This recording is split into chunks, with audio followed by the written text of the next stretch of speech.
I believe the saying is shoot the shit. We'll shoot that too. It's a common mistake. I just called you common, exactly. And not like the rapper. But I had the kid. Wait, is it something deal? Because I had the kid. Remember that song? The Food? No. With featuring Kanye. It was, from B. Wait, what? The Common album.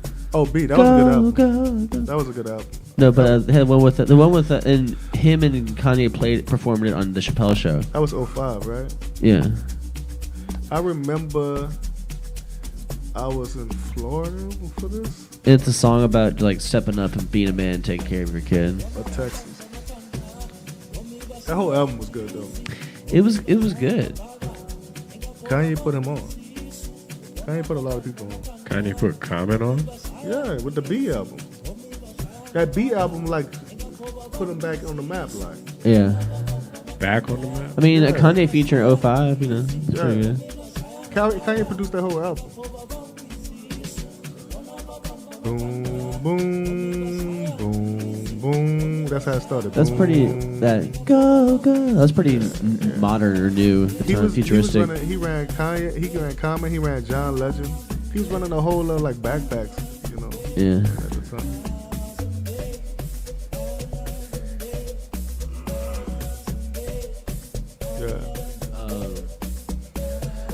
I don't know. Hip hop in the late 2000s was kind of like dipped a little bit. I feel You like. say late 2000s or early?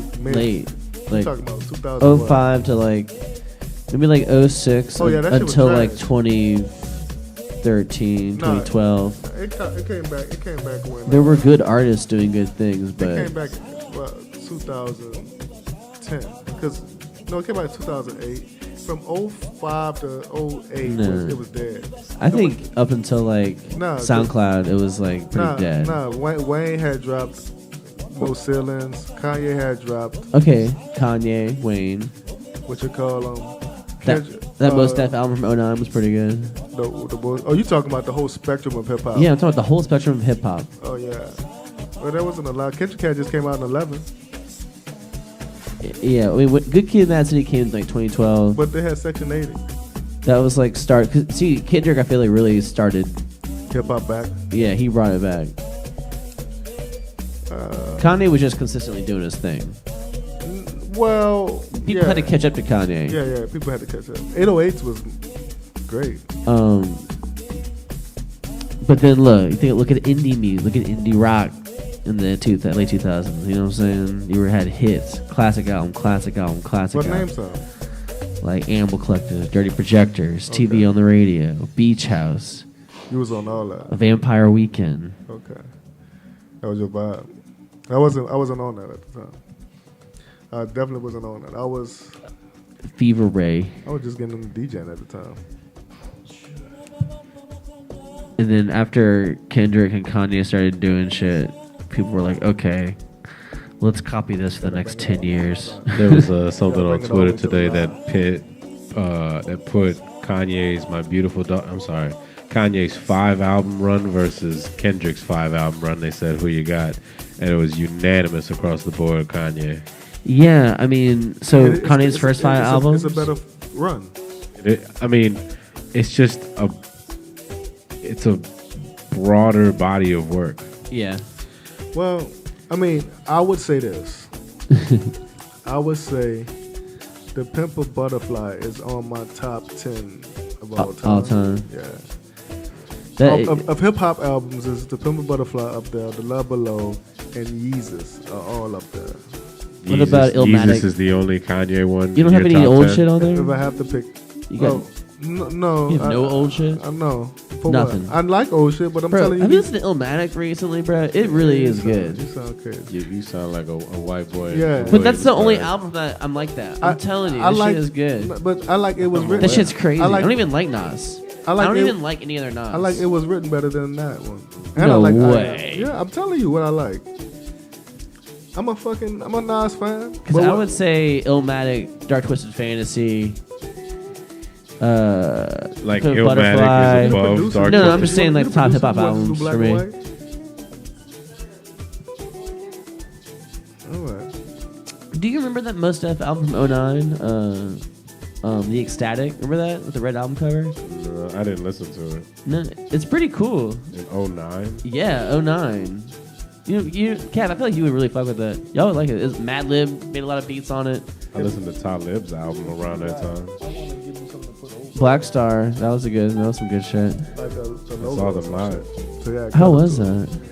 It wasn't don't have great. it. It wasn't great. I have to bounce it No. up. I mean, it was cool seeing them. I mean, and they could rap their asses Yassine off. Bey like, seems like he's probably just enjoying life Nah, he right just now. vibing. Oh, He yeah. stayed down here for a while. 100%. Yeah, Used to catch him in the Lakeside Mall and shit. yeah. He was producing. Oh, Vic, you saw my friend Anastasia at the mall today? You gave her a ride? Vic? Yeah. That's very, very random. See, it's so small. It was random. Oh, you were there too. I was. That's so funny. Oh, y'all was at the mall? But if you gonna do it, do it. Who recognized who? Real recognized real. That's fine. That's cool. Yo, you. No, she saw her. La la. We were having lunch. We ate fresh. I still got this life lock, so nobody won't steal my identity. You need Life Alert. Okay, old ass. Is that a pacemaker? I thought that's what you were referring to. No, the life lock is like, it's like, Just if get an somebody Apple steals Watch. your identity or your credit cards, it notifies you. I've been paying like $10 a month for like the last 6 years. You know, most of your bank will notify you or something like that. Yeah, I need to like cancel that subscription. Probably. I mean, for all the listeners out there that's trying to steal your identity and shit, Right. Yeah. Good luck. I'm not about to cancel my membership. Look, you need to cancel your gym membership. Fuck that, man. I was Okay. there today. I got some work done. What you did today? The squats? You were trying to your No, I lats. did leg press though. I did leg press, some leg extensions. Mikey, you don't do squats. I mean, Kentucky, you don't do squats, huh? I Me? Yeah. You don't think I do squats? No. You think this is natural? You think it just happened like this? Have we ever seen you with shorts on? Actually, Yeah, I was wearing shorts Saturday. We got like 4 views right now. I guess I wasn't looking up that hard. Yeah. Well, there's a shot of Cav grabbing my leg and smiling like Aphex Twin. Oh, now I remember. Oh yeah. Could you bring us into the main room? Because people in the chat. Yeah, what they talking about? You were afraid of I don't know. offending Nobody talking yet. our masculinity too much. You said you was afraid. What of- masculinity? What happened with? We not masculine. We're non-gender binary, non-binary. I kind shit. of relate to I relate to masculinity sometimes. I relate to femininity sometimes too. Yeah, that's we're kind of saying we go both ways in there. Yeah. Who goes both ways? And back to you Anyone guys who in the wants to. studio. Oh, wait, it's us. We live. What are we drinking? What kind of whiskey is this? Oh, this shit's good. It's good. This is the good shit. It's the real Oh, good should we shit. say it out loud on the microphone? I'm or not gonna did say they, it. Did they cut the check yet? Did Yeah, I'm they gonna light cut this shit? incense.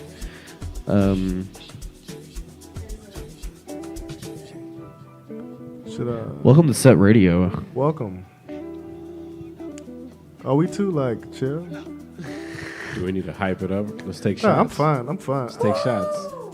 I mean, this ain't drink champs up in here. You can get the air horn if you want. Yeah. Let's not be a show where it's like a bunch of dudes like drinking whiskey together. We get cigars, drinking whiskey, My father loved me. That'd be some country club stuff. What was that page you sent me the other day? I'm trying to go to the country club. Oh, Y'all don't yeah. want to come for some reason. I forgot. This guy's family started cheese. Look at Tucker ass on the screen. You're gonna meme that? You want me to I gotta delete tuck that? my shirt in Why? because they only deserve one feeding. ass shot per episode. We're live right now, Yeah, right? we're live. We've This been is live the- for like 30 minutes. Oh, so okay. That whole Wow. conver- all Yeah, the that whole conversation. rant, the whole political rant you went on. Oh, Did shit, you go to man. political rant? I did not. About Ewoks from Star Wars. Ewok. Why does that have to be political? Everybody fucks with them. Not you, apparently. I don't know what you're talking Apparently you about. had a personal grudge against the Ewoks. Are you saying I'm on the dark side? I don't know if you're on the dark side. Our guest is here. This guy's definitely in Gryffindor. Who's came in? Oh, we got Rock just made it. This guy fucks. This guy fucks. We can confirm. All right. Definitely Featuring fucks. DJ Rqaway. There you go. Perfect timing. We just started the show. We actually did. Our first guest. No, you right on No, time. you're right on time. You right on time. Everybody said the same answer. It must be true. Excellent. We feel excited to have your presence, man. I'm happy to be here, bro. Yeah, brighten up our Y'all days. smoking fancy weed in here, man. It's a fancy shit. You want to hit it? No. You want to hit it on camera? This is the new studio. Rock, this your first time doing Setdeflo, huh? Yeah, Gonna be it's gonna be a good experience. it will be. Yeah. I'm It's a little excited. historic. I'm excited. Very excited. We usually just joke for a little bit. We just talk shit. We just run it up, and then we gonna get into a vibe. We gonna Vic is producing, so Come on, Vic. she getting us together. That's Shout why out Vic. We got this whole little vibe going on. Webby Award winning Vic. Oh yeah, she did win the Webby. Yeah. She did win the Webby. That shit's tight. She shut That down the shit's tight red to carpet. say. Are you gonna wear that outfit again anytime soon? The audience wants the group chat or the chat right now for the YouTube is on fire. Everyone wants to know when you're bringing the fit back. Bring it back on the set. Yeah. How's your day, man? What's going on? You look like you've been busy. Yeah. I mean, I went to work today. Yeah. Got some sun too.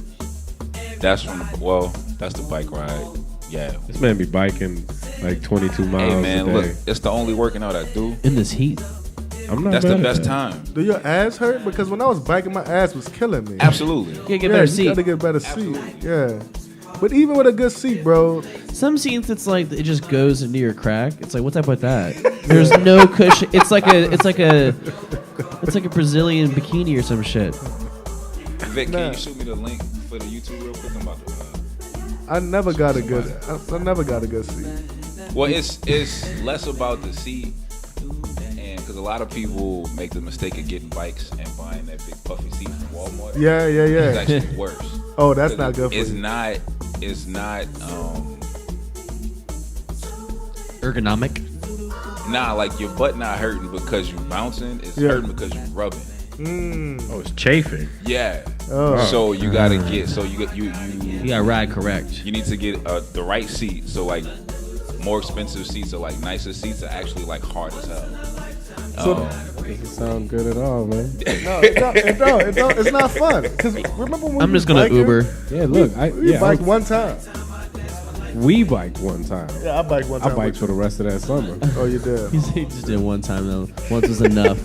What's the furthest you've gone? Like on the brink of insanity. Well, I want to say like that's pretty far. 32 miles. Okay. When I first got a bike, and this was a much harder bike to ride. Shout out to John Rqaway. We used to work together at Whole Foods, and we used to get together afterward and just go on these bike rides and just ride and ride. And we rode from. I used to live on Lake Avenue. We rode from Lake Avenue up, I guess, Esplanade, across the Clearview Bridge. It's too far. That's right. It's too far. Then we went all the way to River Road down to Magazine.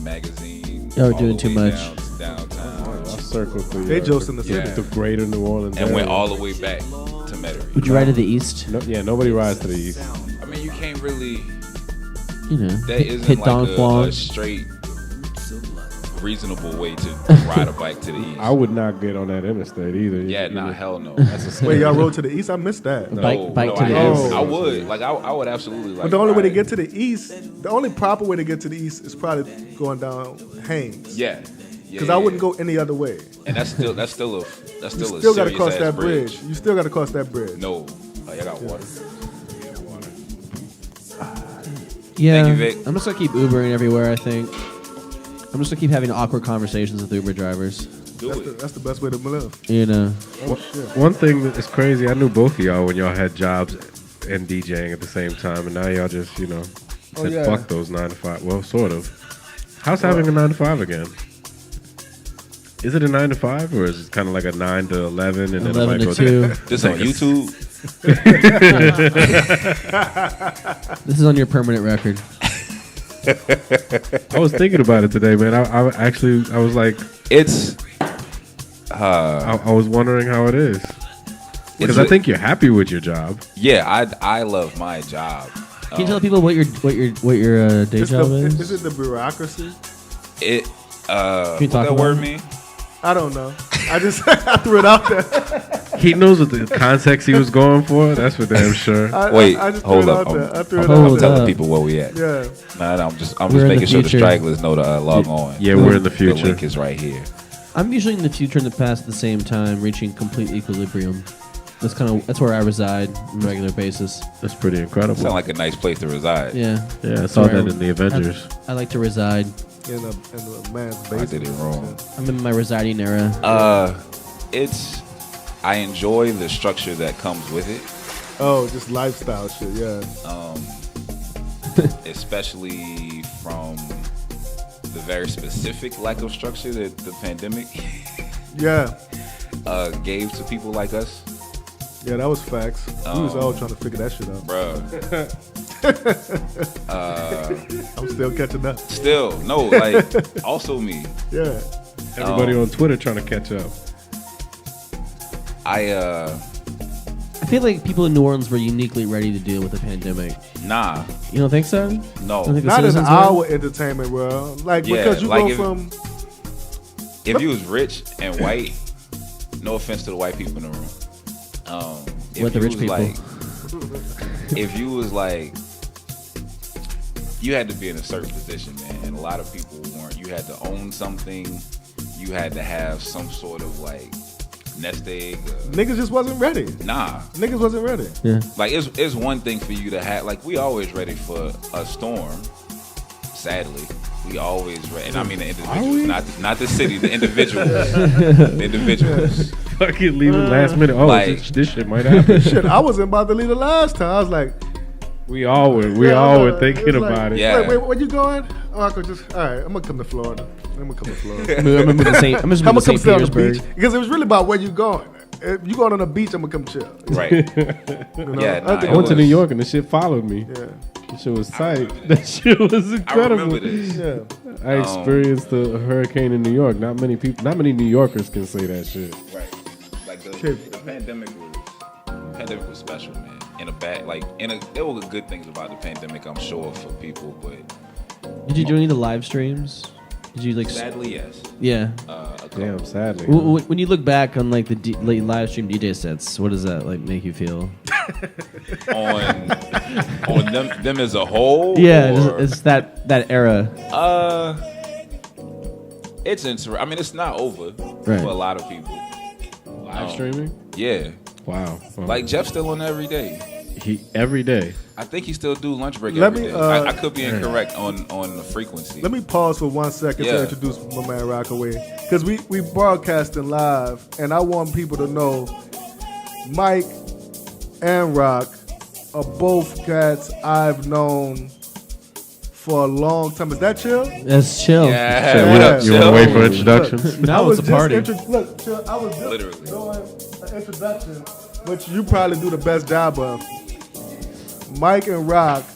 So Mike got me out of my 9 to 5, and before that, I took a lot from Rock when it came to curating my own events.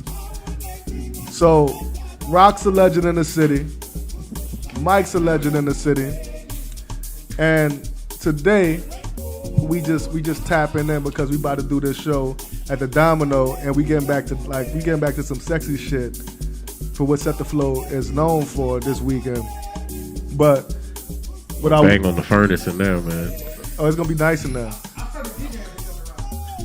That's Well, a beautiful. Rock had the tipping point.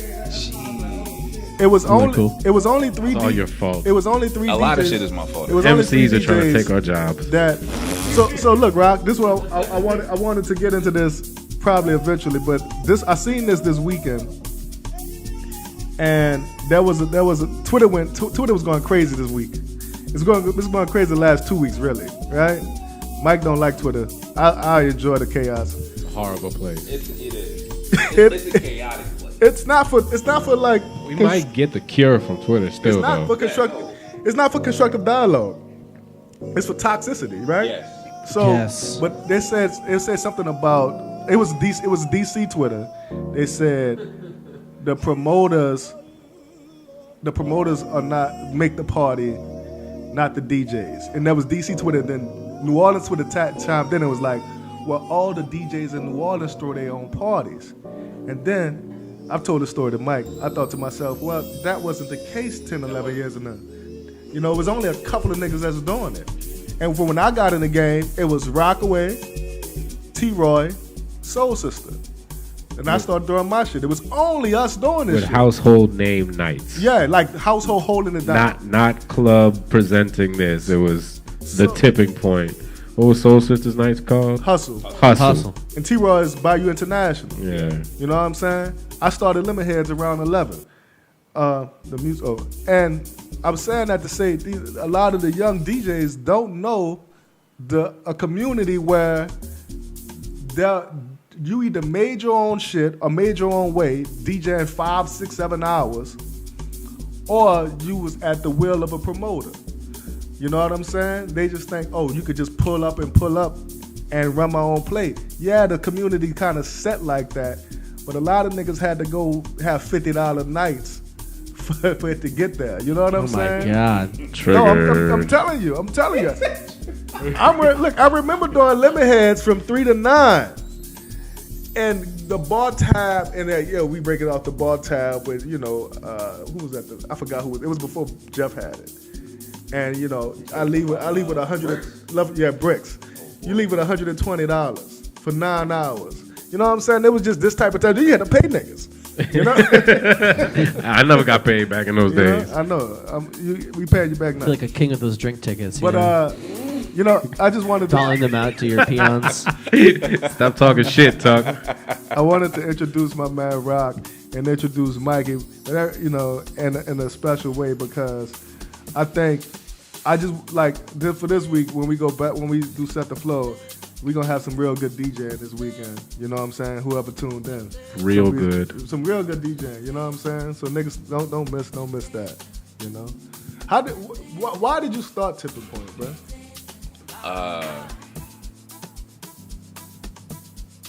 Bro, you know I'm about to be on some. All right. So in college, Rqaway happened in college, and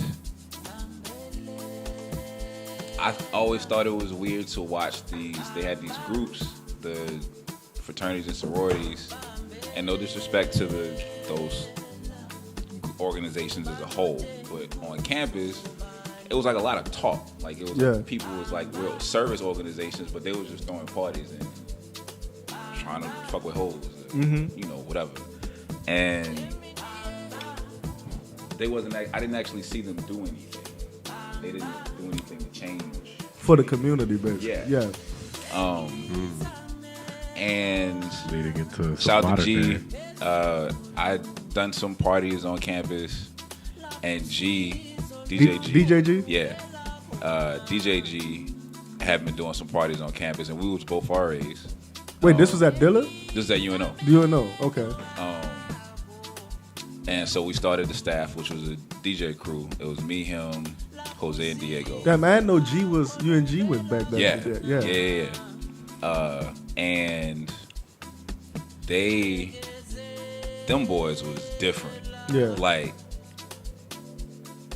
we talk about ideas and we talk about doing stuff, but them boys was like, they talk for like 2 seconds before the sentence over, they doing the thing. And so I remember we was walking in front the library, and I had been DJing with Virtual DJ. I didn't refer to it as DJing at the time. And they was like, yo, let's start a DJ crew. And I was like, fam, we can't DJ. What you mean? That's so exciting. That's so great. And so Gina was like, I hear you, but it was good. And I was like, well, I mean, if we did, and then we talked about names, whatever. These boys just pop up and have equipment.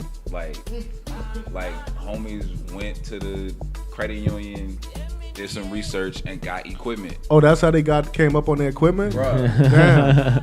Because they had credit. Yeah. I came up on my shit a weird way. Oh, listen, same. Yeah. And so they start like, I'm like, okay, we got this equipment. Let me learn how to use it. So I'm trying to like practice every time I can, whatever. Them boys out in the streets, like, yo, what's good? Yeah.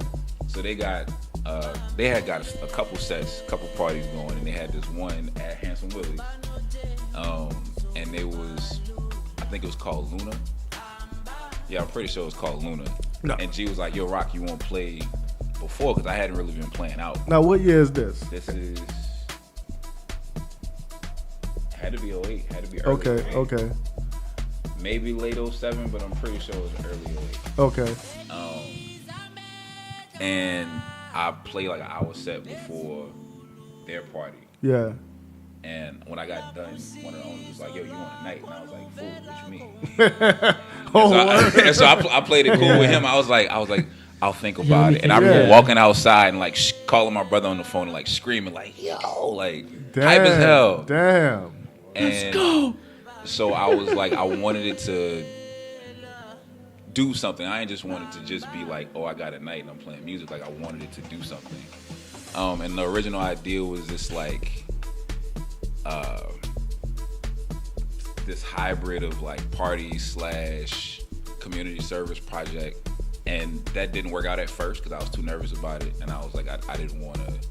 I had a lot of intention that I wanted to apply, but I didn't because I thought it was going to be too much. And so the party started, and it turned into this space that was. It was literally for people like me, and it started with like my homies from school. So it was always, which is really, I mean, Handsome Willie is really tiny, so it's very easy for it to always. Boy, was it tiny! So like, from the very first one, it was full, but it was like all my other RAs. I was orientation leader. I was RA. I worked at the help desk. So literally everybody from those worlds, the people who, some people that knew me from high school or whatever, but mostly just people from school. Yeah. Filled the place up. We had a good time. Like coming at Handsome Juice is $1 still. So you can come in there with like $10. Pause. Wow. Pause. Oh, what is Handsome? Handsome Juice Handsome is a rum punch with the main ingredient being Everclear. Oh, fuck. Jesus Christ. Sorry, Justin. I didn't even know it was $1. When I first started, it was $1. Damn. Yeah. For $1. But after every year, the owner was like, yeah. So, and it eventually got up to like, I think it got to like $5 or $6, and it kind of capitalism. That's nuts. That's still not too bad. That's crazy. But it was at first it was just a space for people again who were like me at the time. That was other college students, other people interested in other kinds of music, other people that was tired of like whatever the club scene was, so on and so forth. After a while, I was able to actually add the intention I was talking about, because the original name was a Tipping Point. It was, I hope Jesse watching this, it was Rock Handsome at Nasty Willie's. I'm not telling that story. Rock Handsome at Nasty Willie's. That was the name of the night. For like the first Rock Handsome and Nasty So Willie's. what year is this? This 08 to 09. So what was the club scene like from 08 to 09? Which club scene? What I remember, it was still very like promoter run, holding the line. They were employing amazing DJs, so like Raj and EF Cuttin and Mike Swift, Damian Yancey. But in the black clubs, it was controlled by what the promoter thought was what should happen.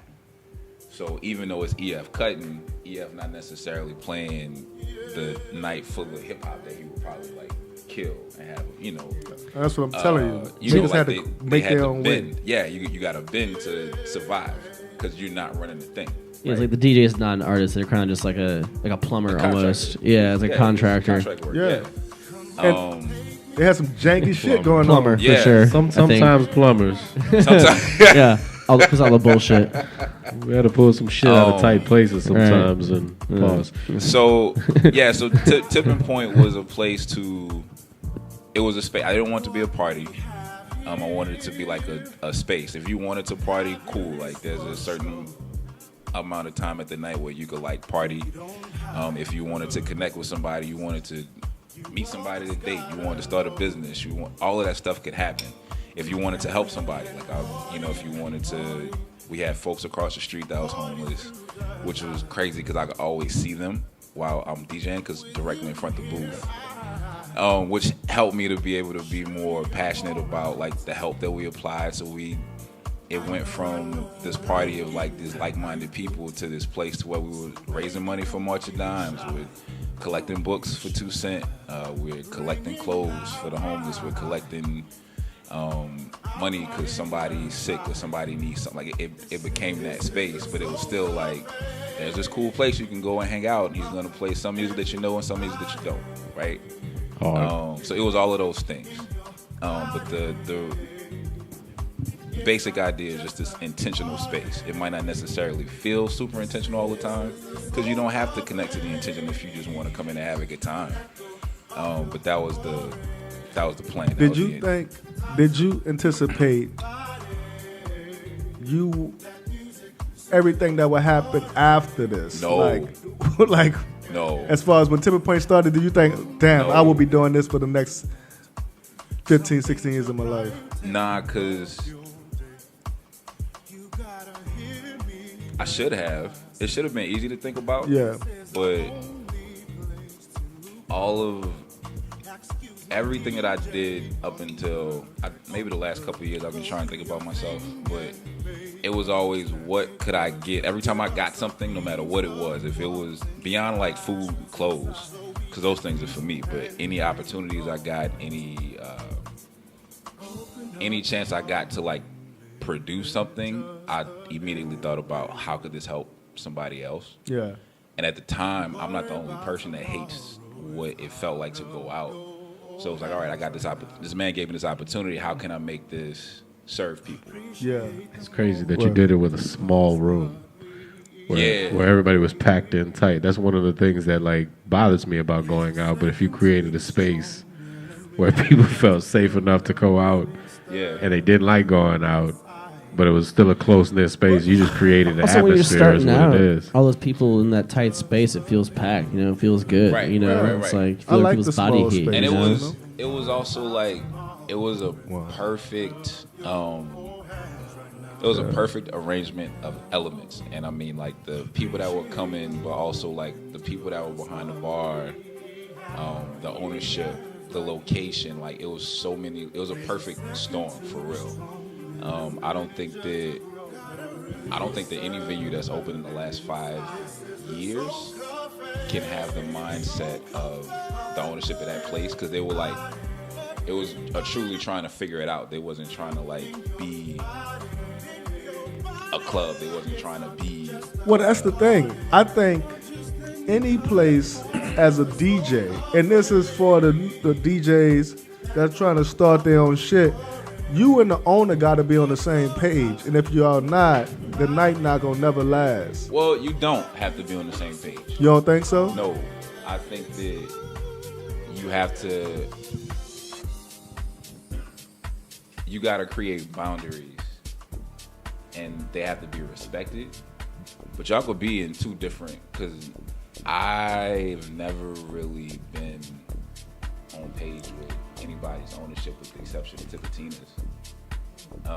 Even at Willie's, and because at Willie's, that's why eventually we left. Like that gap between us just kept getting bigger and bigger. Like, the more money that came, the bigger that gap got. I figured it was going well. It looked like business booming. And that's the thing. That's why I was tripping, because I'm like, fam, this is going. What's your problem? Yeah. You definitely. Yeah, grab the mic. Yeah. You definitely like built that place, bro. Because when I feel like I ain't day one, but I feel like I'm day two. You know what I'm saying? Yeah. But yeah, when I was coming weekly, I definitely was at least able to see like the shift, like the rocket take off. You know what I mean? Like in a sense where when I was going, the rocket was already built, the community was already there. Like you had a strong like foundation of weekly people, and then like by the end of that motherfucker, it was like it was on a whole nother tip. It was a whole nother tip. Whole nother level, bro. Rock had the project out that bitch. For real. I do remember walking up one time and you came huffing and puffing out like, man. It was like getting out of hand. It was like 500 to 600 people. But no, so me and Chill going through something similar. It got so popular. If I'm gonna go ahead, finish. Bro, that shit got so popular where like, I believe they were able to buy the other side of that motherfucker, and that was all because of you, bro. No other reason. You built that shit. The other side of the building, we got new floors, new TVs. We upgraded alcohols. Even the cups changed. I remember saying stuff and I was like, yo, niggas was eating over that. Bro, you built that shit. That was all you, bro. That Friday night, bro. I seen it, bro. People know what's up. People know what's up. If you was around at that time, if you was around, you know, is that place still there? Yeah, it's still up. Can't tell. You can't tell. No, it's still up. My sister was there. Unless Keith Scott there. Unless Keith Scott. Oh, by the way, y'all, my new show at Handsome Willie's next Friday night. Come see me at Handsome Willie's. Oh, go there. You're going to be a rude awakening when you pull up. I got something new coming. I just got a vision, bro. We're helping the community out. They got even newer management. I mean, I don't know. Yeah. I don't know. Like going back to what he said about ownership and the ownership and like the DJ, the artist, and the owner. The reason I'm not hi-ho, because me and the fucking owner was like off the page. I had to fucking go DEFCON 3 on this nigga. You know what I'm saying? I'm serious, and you know, nigga know what time it is. Like I can't even go back in there because I went off so hard. I go back in there. Just wouldn't look cool. Nah, it's gonna be like, what the fuck you doing here? But. He went so hard. Oh, okay. Who went up? Jacob? Well, what up, Jake? And Quick Weave. We gotta get Quick Weave in here. We gotta get Quick Weave. DJ Quick Weave. Oh, perfect. We got people in the chat. DJ Quick Weave's new song, which is fire, by the way. Yeah, y'all gotta check that shit out. Shout out to Jalen. Like, this man needs a statue. Like, Jalen needs a statue. He's the oldest, youngest nigga I know. Dog. He been like that too. Like, I be wanting to ask him for advice sometimes, dog. He older than you, Rock. Like, that nigga be like, that nigga always like, he's stoic. Like, yeah, got like, something on you. Like, know how are you 46? I love that nigga, though. Something happened. And he's a real house head. Like real hardcore like house. Real. You know what I'm saying? You want house, you gotta go listen to Quick Weave. You know what I'm saying? He don't fucking He ain't scared of no fucking house. Nah, he not. You gotta make that shirt, Chill. I was thinking when you said it last week, they had like 3 other niggas was like reciting it after. I was like, oh, we gotta make that a t-shirt.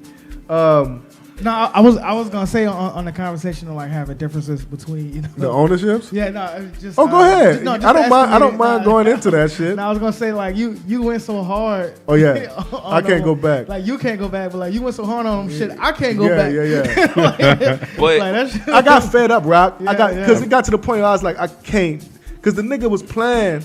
He was playing with us at some point. The nigga he was ripping down posters. He was just doing wild shit, bruh. And I got to the point where like, all right, you disrespecting us to the point. Like, I'm only trying to be here. Like, after the pandemic, we was trying to, you know, you try to put the genie in the bottle. You can't put the genie back in the bottle. It's gone. Yeah. After the pandemic, it's a whole nother world. Like, the whole landscape changed. It went from the Bywater to Uptown. Like, everything changed. You know what I'm saying? I mean, like, it went from 5 to 20. Like, everything changed. And it's not a bad thing, but no, it has. Because, look, bro, when me and Chill was doing it at price first. of shows. Like, we was charging $5 and they was looking at us crazy. $5. Right. You could charge $20 cool down. People gonna pay it. Like, I think a lot of things changed for the better for us as entertainers, but we like finding our footing. You know what I'm saying? It's a thing. You know? And what I will say is, you know what I always recognize when you did that Tipping Point tour. Mm-hmm. You know what I'm saying? How was that for you? How was that process? Was that difficult? It was disappointing. Okay. So I left Willie's because ownership started acting. don't understand what this is, and that's Money clouds the that's vision. absolutely what it is. But if you was making the money, y'all couldn't come to an agreement. But the problem is people. I guess and I didn't think like this, but I was moving like this. I'm the currency. Yeah. The people that come to support me are the currency. Yeah. Shut your ass up. Your job is to make currency. Yeah. So we the people that Tell the that to a range couple of people that will come in the tipping point, like literally from cats that work at Sewage and Water Board to Robert Glasper himself. Yeah. It was everybody. Like all the way, right? Yeah, like, and he literally complained because I'm talking about cats come in with they still got the pin on from the office of the mayor city of New Orleans buying the bar, and you mad because they got 3 dudes in the back rolling weed. Oh yeah. You bugging. Yeah. You bugging. No. That's part of the culture. That's part of us. And like, if we can't, Nigga for you. I feel that. And the problem was, the meter didn't even exist before we was making this much money per night. Yeah. So you was cool when I was making $50 and they was in the back rolling up. You wasn't tripping because you had somebody. Now I built you up.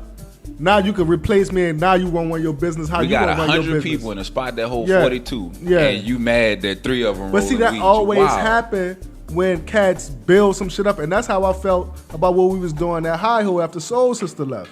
I'm like, bro, we fucking keeping the lights on in this motherfucker, and you trying to get us to remove our show for a fucking dog parade. But that was like he silly was a shit. different owner too. He was a different because Jeff brought me in. Like he was the new cats is a bunch of rich cats that's not from here. Yeah, that's what I'm saying, bro. That just want to look cool. Yeah, it's all bullshit. And New Orleans is New Orleans, and it's a real city, man. Yeah. And we operate like that, you know?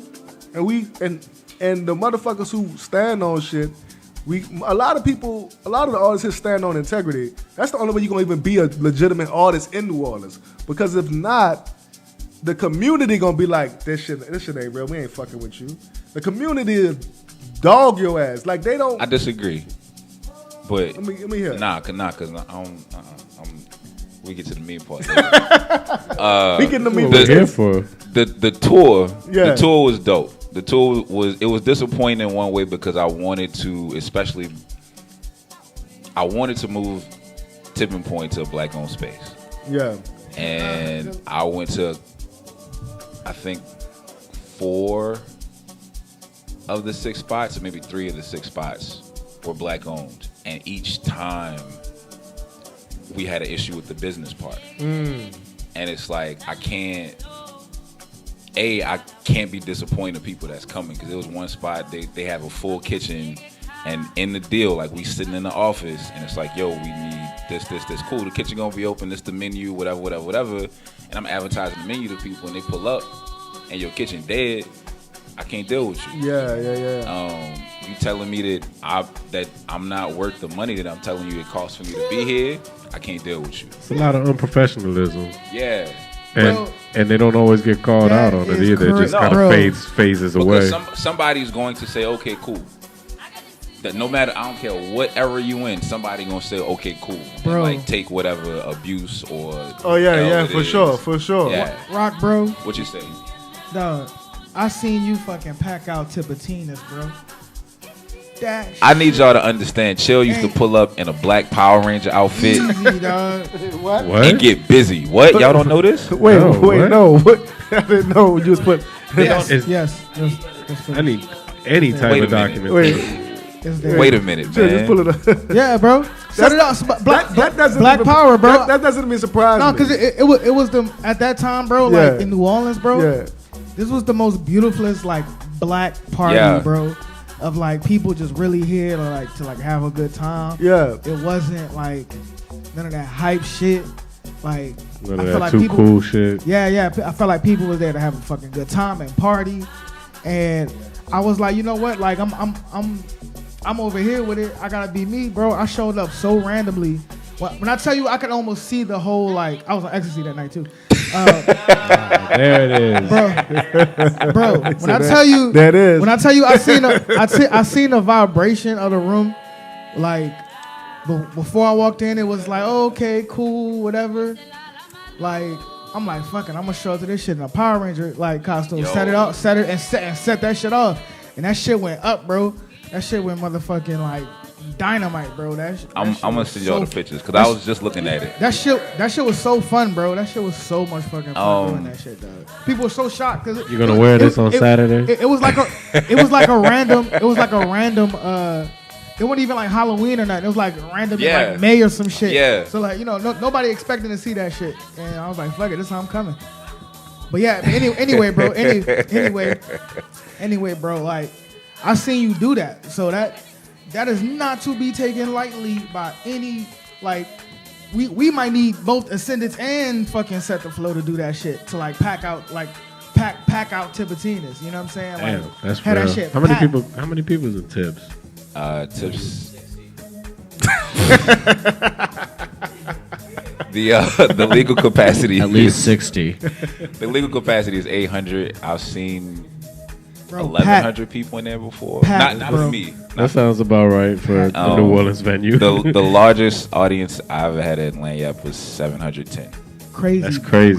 That's bro. more than. Crazy. That's a good night. That's I a good would night. really love to sell tips. Everybody that's watching on YouTube, I really want to sell tips out for July 1st. I'm So, calculating pull your up. pockets right now. July 1st. July 1st. July 1st, Dog, Tipitinas. I'm always busy. Oh, when you I think I'm off that night.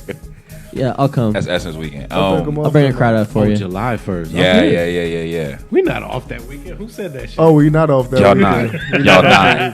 Bugging. Damn, I'm just thinking about July.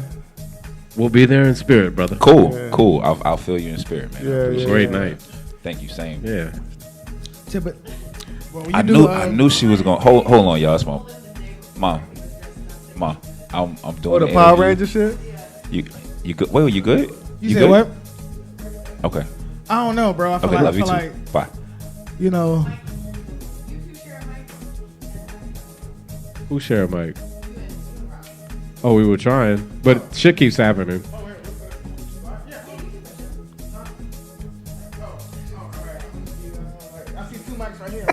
We like to peel back the curtain sometimes and take you behind the scenes, see what the daily activities are with Setdeflo, but not this episode though. Okay, we peeling back what? Look, I'm speaking in metaphors. But you peeling back a banana? Yeah, the banana of dance music. Okay. To peel That's what this is. you have to peel it back. That's what this show is. Yeah. It's about bananas and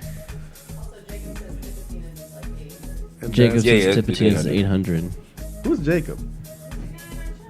Jacob's the guy in there. He's like the fan. Jacob's the fan. The statistician. Jacob the stat guy. Chill, I got you a present for this week. Oh, you got me a present, bro? Yeah. Wait, do you Oh have it with my you right God. now? No. Oh, my man, God. that'll have been a great segment for the show.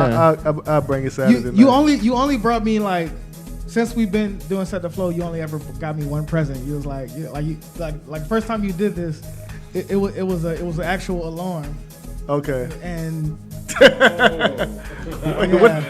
yeah, I tried to bring This it out. one's even better. We're not going to spoil it for you. Yeah. It didn't work out how we thought it would. But Fuck it. We always trying shit. Yeah. So- I can't wait to see what this is gonna be. So this Saturday, the Yeah. present reveal is going to be at the Domino. Yeah, we're doing a present reveal. Setdeflo at the brand new venue for Setdeflo. Yeah.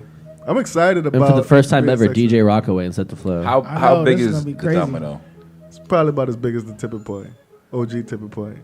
It's It's I big. thought Tipping Point was way bigger than smaller. that. It's Yeah, bigger. Tipping It's Point's bigger than that. It's It's bigger bigger than than that. It's bigger than that. At least the dance floor But- is it's about like I say it's about like 100 35-40% I say 100 people. bigger. Yeah. Okay. Is it a But low seal? there's low ceilings though. Low ce- I very think the vibe's going to be so You can't good. jump. very low. That's what I'm ceilings. excited about though. The low Very ceilings. low ceilings. Low ceilings. You know very I low. can't jump. Wait, what But was yeah. what was the question? What was the question that we tagged? What was the question that we tagged? What was the question that we talked about that we was gonna talk about tonight? Um, What was the topic for the night? Oh yeah, We finally- our, The DJ scenes our about, producer walked away. What's uh, missing from the New Orleans DJ scene? What's missing? What's the topic?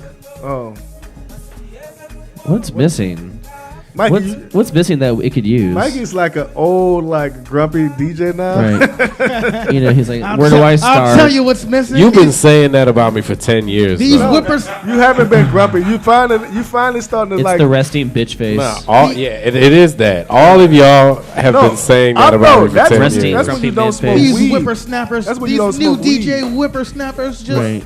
So And their look, sync button. just don't- Look, man, that's how I feel I'm sometimes, just- these fucking whippersnappers.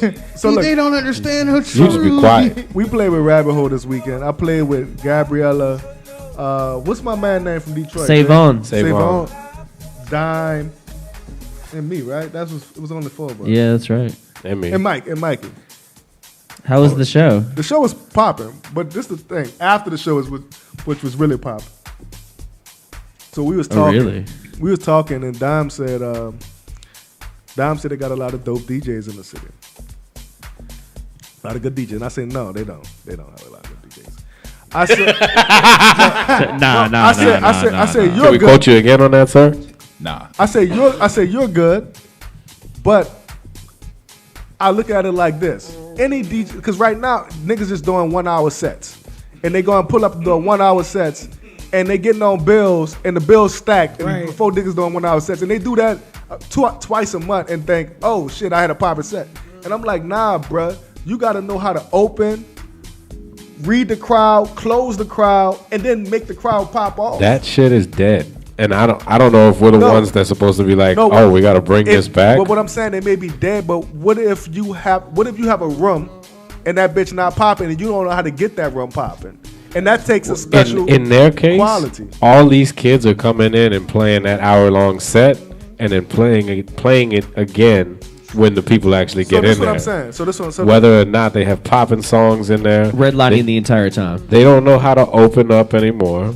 That's not a thing anymore. Yeah, it's not. It's Like, not. All right. I really had a crate, not a crate. I had my I CDs still have open organized shit. for opening sets. So let me ask you this: when Rock books somebody for the Ace and they got to do a 3 hour set, they got to know how to do all of that. Because if they don't know how to do that, they can't just play fucking popping shit for 3 hours. See, that's debatable because when people walk in and out the Ace, it's like the foot traffic is just, it's hard to gauge what you're opening, what you're closing. So sometimes like the people that are coming in first might be the most lit, you know, and then you start vibing off of them. There's freedom in that, I think. Yes, yeah, absolutely. I mean, it's not like your typical club night. It's more like a bar night. Right. Like you can. You got to be able to adjust quick. Yeah. You got to be able to Like read the fucking room. You need to be able to do more than one thing. Period. Hey, Cav. How do you read the room? I told you this. I find one person Left to right, top to bottom. Well, with High Ho, it was easy. With High Ho, it was easy because they was right in front of my face. Yeah. And you couldn't help but to dance in High Ho. Yeah. Because we didn't leave no chairs on the ground. So it was like, all right, somebody, you got to move to a degree. I would just, wow. Oh, yes. Shit. Y'all might as well just cancel this fucking podcast. Fuck that conversation. I don't give a fuck what you're about to say. They got food. Sushi? Only What's that? one person can take a bite at a time, otherwise it's going to get out of Our producer hand. lit, yo. Wait, we got soy sauce? She's been drinking. No soy sauce? That's So, okay. so to answer your question, for me, I would just watch somebody and feel their energy. Because DJing is very spiritual if you really get into it. So one person. I watch one person Same. and rock with them, especially if the floor is empty. I rock with them until that crowd pops off. I have a question. Okay. Have I ever been that person? You've never been that person. What? You never been that I've person. I've tried to impress you a couple times because I know how deep your music catalog goes, and I can get there. Because it's an energetic thing that I feel Thank with the you. person. It's more of the person who's going to get the room popping. Because there's always one person who's going to move the room. So you got to Right. connect with them. And I'll like, all right, I'll give you a They came out to dance. perfect example. Nah, they don't even have to be dancing sometimes. Yeah, I'm about to say, in my experience, that person always does not get up, but the head nod, The head or nod. the foot tap. At the Virgin, I played the Virgin like a couple of weeks ago, and they had this old lady. She was definitely into like old school house, and I was playing all type of shit. But that person would tell me the direction to go with my set, And so I looked at her. She was sitting down, and I watched her, and she was grooving, and she was just having a good fucking time. And then I was playing Old School House. I played some new K Tronada shit. She kind of like side-eyed me a little bit. But then she got back in rhythm when I came back out of it. But she allowed me to get into a freedom of my set that I wanted to get into. Right. And that's how I read the room. Like, it's so powerful. Was she the unlikely one in the room? Like you didn't expect her to like get into a house set like she did? No, she wasn't unlikely. She looked like she was in the house. Okay. But the Virgin is just an unlikely room space. You don't never know what you're gonna do there. Yeah, it's a weird place to play. It's just a weird. It's like you don't know how to play that, especially if the room's not busy. Like the Virgin doesn't have. For me, when I walk into a space, I have to play. Usually, the space has something. There's an energy. Sorry to be woo, but there's something that the space gives you. To me, like it gives me some kind of information to like work with. Yeah. Then after that, there's the people. If somebody cool coming in, they know what's going on. Cool, bet. You could jump in too, but yeah, it depends on the space. Yeah, the space for me, but also that's why I kind of got into curating my own nights because the night got to be curated properly. I can't do shit if I'm coming to the space and I feel weird. You know what I'm saying? Yeah, you got baby for that shit. For real. You know, but I'll give it to this. I'll give it to Mikey. Mikey know how to play any type of environment that I'm not. Read your book. No, that's baby Jesus. I say this all the time, even with you not in the room. You are the greatest DJ in the state, region. God damn, that's Like, but he has. You got to see him do the fucking boot. The boot. No, you got to see him do it though. Because I've seen him do it. Boot. 99. That's what I. I'm gonna tell you this. I mean, I watched because Mikey put me on at the boot. That's the reason I'm not even working for nobody anymore. When I used to have to, if you had to follow Mikey at the boot, you're in for a long fucking day. I'm telling you. I did Fridays, Mikey did Saturday night. So I would basically be like the Friday night Joes. right. And I was the only black dude at the boot, probably in the last 10 years. You know what I'm saying? If there ever was a black guy at the fucking boot. So I was there. I heard about you. Yeah, I was trying to break shit, and it just wasn't. You know, you can't like the boot is a different place, but Mikey made the boot fun, and the way you play the boot, it teaches you how to DJ, and that's what I mean by the new DJs. They don't know how to DJ. Look, I could do so many. No. Take back the last like 2 or 3 little words.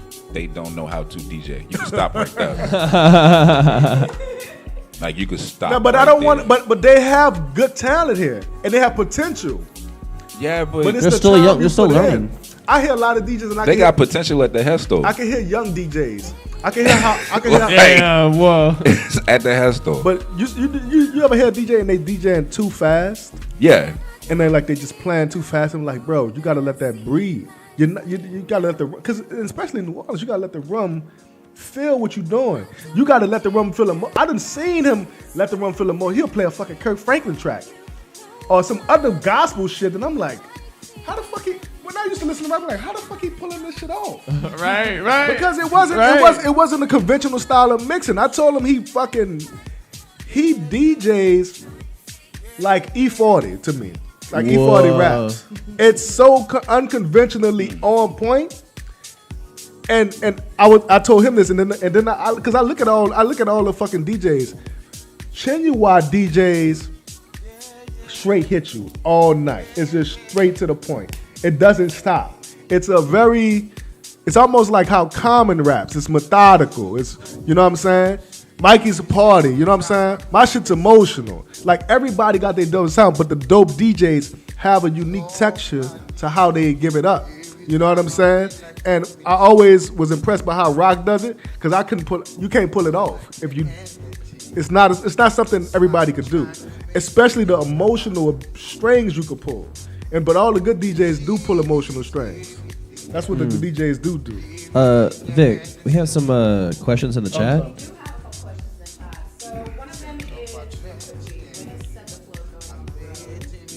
That's a great question. That's a good question. I've been. Bro. I think we got one coming up soon. Yeah. Well, we got reached out. Are we going to Oakdale? We don't know yet. I gotta respond to that if the money right. And he had one too. If the money is right, you will catch a flight. Oh, that's Jacob. I know Jacob.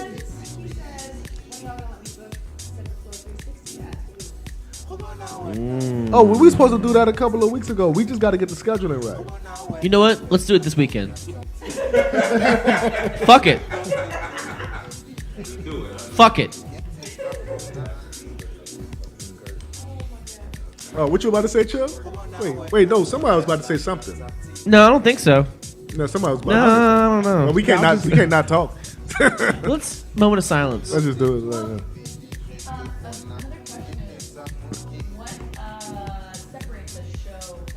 What separates a show from a party? Well, let's hear this. I mean, it's the same thing that separates from. It's the difference between a workshop and a lecture. If you're in a workshop, like we're all doing the thing. Or if you go to like a paint and sip is a low key workshop. That's okay. I see where you're going. You know, a pottery class, depending on the teacher, is like it's a workshop because I got a pottery wheel in front of me too, and so everybody that's in the room, we all doing the same thing. That's a party. But how a show is like a lecture. Sit your ass down and pay attention to what I'm doing. Right. That may be a test.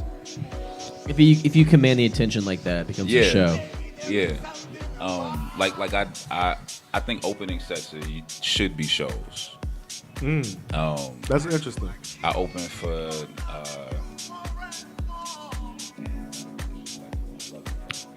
Talib last year at Tips, and that was a show. Like that set was a show. Because it's intentional. Yeah. And I remember I named the folder "Destroy Your Heroes" because I'm playing before. Like it's Talib. I'm going to play one of your songs in this set. So wait, what'd you play? And what did you do to it? Can you tell us? Nah, I can't. Just had to be there. I'm literally trying to remember what's in the folder. But it was like there were less party tracks and more like as petty with tracks or Flim. What up, Flim? Flim watching, y'all. He said, "What's up?" Shout out to Flim. He's a great DJ. Oh my God. But what I love about Flim, what I love about watching him play anywhere, the intention happened when he met the track, right? And so the intention that you see while he's playing is doubled down because the intention, again, like the original intention happened when he found that track. And so it's more about selection than if Mikey's playing, there's more technical shit to pay attention to, right? There's more as an extra layer, not an extra layer because Petty got his own, Flim got his own layers, my bad Petty. He got his own layers that he added. But Mikey shit coming from the hip hop, how does this turntable do this? Why does this button do this? How can I control this moving thing and this moving thing and this moving thing all at the same time and you don't blink and you're still like, you don't lose a step, right? And then over with Flim is, oh, hold on, bitch. Like every single time he play a track, it's like, oh, hold on, bitch. I'm about to, you thought you lost your phone the last time you was dancing on the last track. You thought your pants got loose. Like it's the track. Like it is the track. This chicken's so good. Did I answer the question? Yeah, I answered the question. No. Correct. Great question. That was correct. Great question. This dude funny. I was gonna just kind of elaborate.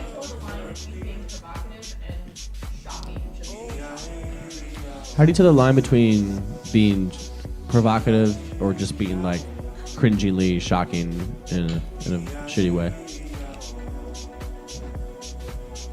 That question for us? I'm gonna say. I know what they're saying. Yeah, That's yeah, an interesting question. Is there a difference? There's a difference. There's a difference because it goes back to the intent.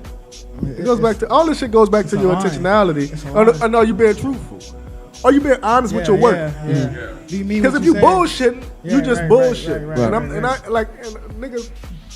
I ain't trying to see no niggas bullshit unless I'm joking anyway. But if it's real and this is what I'm on, like we was talking about this before the show. We was talking about Janelle Monáe and her titties. Janelle Monáe, amazing artist. Look, bro, if I pull my dick out, Oh no! Here we go. Well, this is that like this is the line. Don't do it. Is this? You know what I'm saying? no, but look, Is this provocative? Three. Is this provocative or is this cringe? We don't know.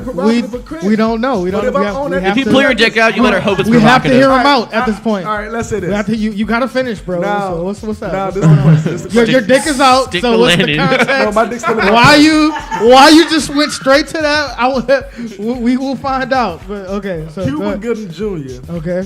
Radio. Remember Great when he movie. was at the Ace wilding out? Yes. At the Ace Hotel. He used to be at the Ace when we He was was doing like- when we was doing Peak Room. He used to be Spinning like around. wilding out, yo, What the hell? fucking with bitches.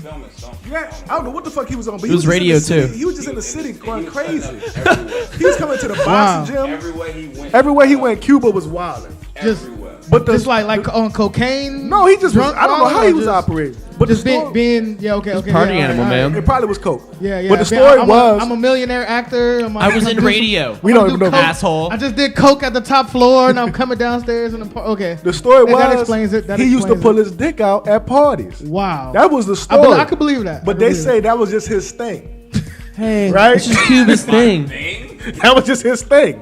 And my thing is, I don't think he was. My thing is, I don't think he was trying to be provocative. I think that was just how that nigga got down, right?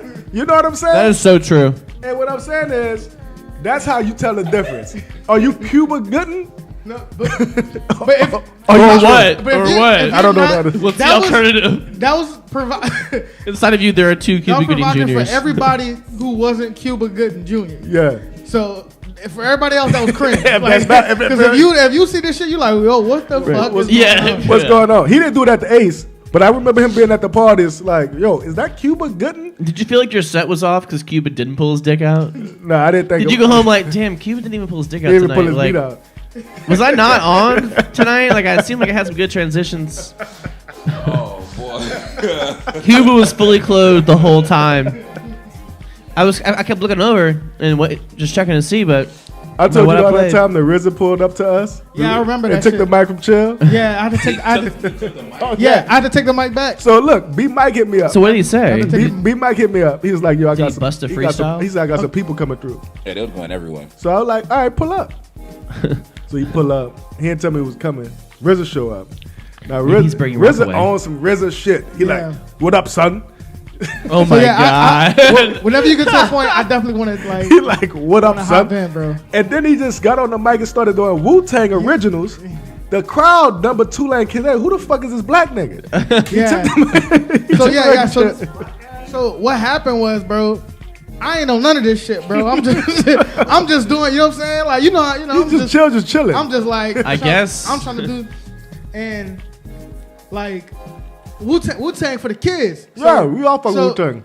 He tapped me like behind me, and I was just like, oh shit. He I like was 6'4". huh? He tall as shit, like Yeah, I on was the like, low. oh shit, that's the fucking RZA, like Wu-Tang. And he was just like, yo, like, I was like, yo, All right. it's the fucking RZA. Like, Step I gotta give him the mic. Yo. I can't, you know what I'm saying? I can't not give him the But- mic. I not give RZA the mic, bro. Yeah. You know, I didn't notice at the time. That's like Yeah, not you know giving what I didn't notice. I never had the RZA pull up behind me.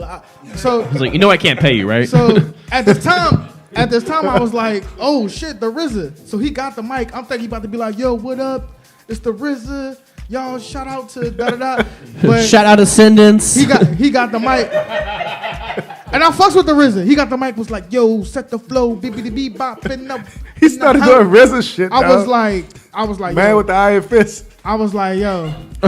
Should had to get the mic back. I was like, yo, give me that back, bro. They don't like. I got this, bro. I got this. I don't need help, bro. They're not trying to play like you know how when you see the artist, you try to play a track to show them some love. Right. I'm doing a house, so I don't got none of this in my set at the time. So I found like the most obscure, like housey Wu-Tang track that I could find. You had one? Yeah, I had. So sucked? Check out my travel. You know what I'm saying? What's that track? What's that track? I'm not really a big Wu-Tang guy. You got to listen to the double disc. That's the hard shit. I like ODB. ODB, everybody love ODB. I like RZA. I love RZA too. Oh, Supreme Clientele? I got the Wu-Tang manual, bro. The manual. The book. I got the Jay-Z book. Yeah, bro. That's some white shit. You got it too, asshole. I do got it. But that's some white shit, but you didn't get it. Bro, I was baiting you for that. That's when I learned, bro. Like, yeah, bro. Sometimes you gotta take the mic back from your heroes. Bro. Oh, you like, do, bro. Damn. That was a good night, though. This our shit. That was a good night at Setdeflo. You sit back. You have a. We good had time. some good nights in that and Hi Ho, man. We had some legendary nights. Legendary nights. Oh my god. I miss it, but I really want to fight Mike. Fight like Mike in a one-on-one boxing match. Like I would put a celebrity boxing match to fight Mike. I'm a celebrity. I would just do it like a local like New Orleans, like on that street, like put the boxing on the corner. Right. Oh yeah.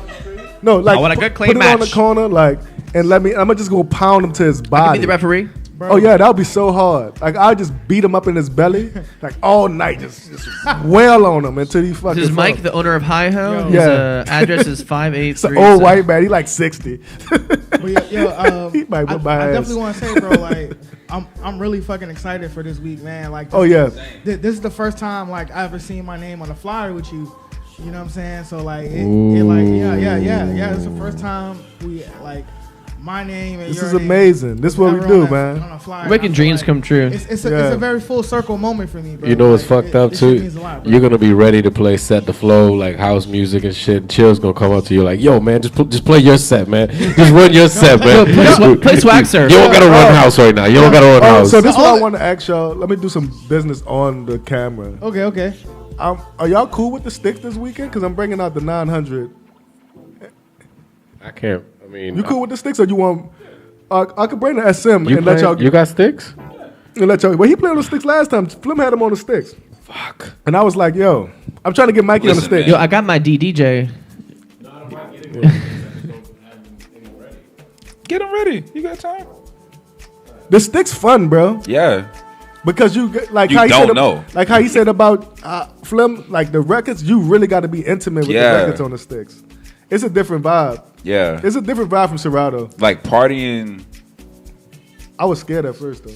You talking about Record Box, right? Yeah, we talking Yeah. I about actually like Record Box better than Serato. Don't do that. But At least for me, it's two different. It's two different styles of DJ. Yeah, I see. Two different. At least for What the about housey Tractor? shit, for the housey shit, right? Like I'm sure. I mean, Yeah. But look, like for anything, playing really. house on tables is fun, but it feels incorrect. Yeah, exactly. Like exactly. Because I remember watching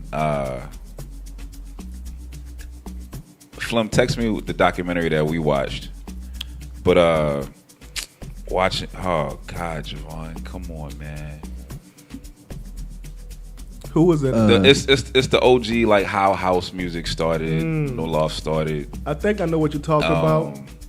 But like watching that, and every I'm watching, I'm like, yo, please somebody scratch, somebody scratch, and no, not even a little. No, not even, they do have. not even the headphones, like not even getting ready to be like. Hey, I have a question for you. Pause.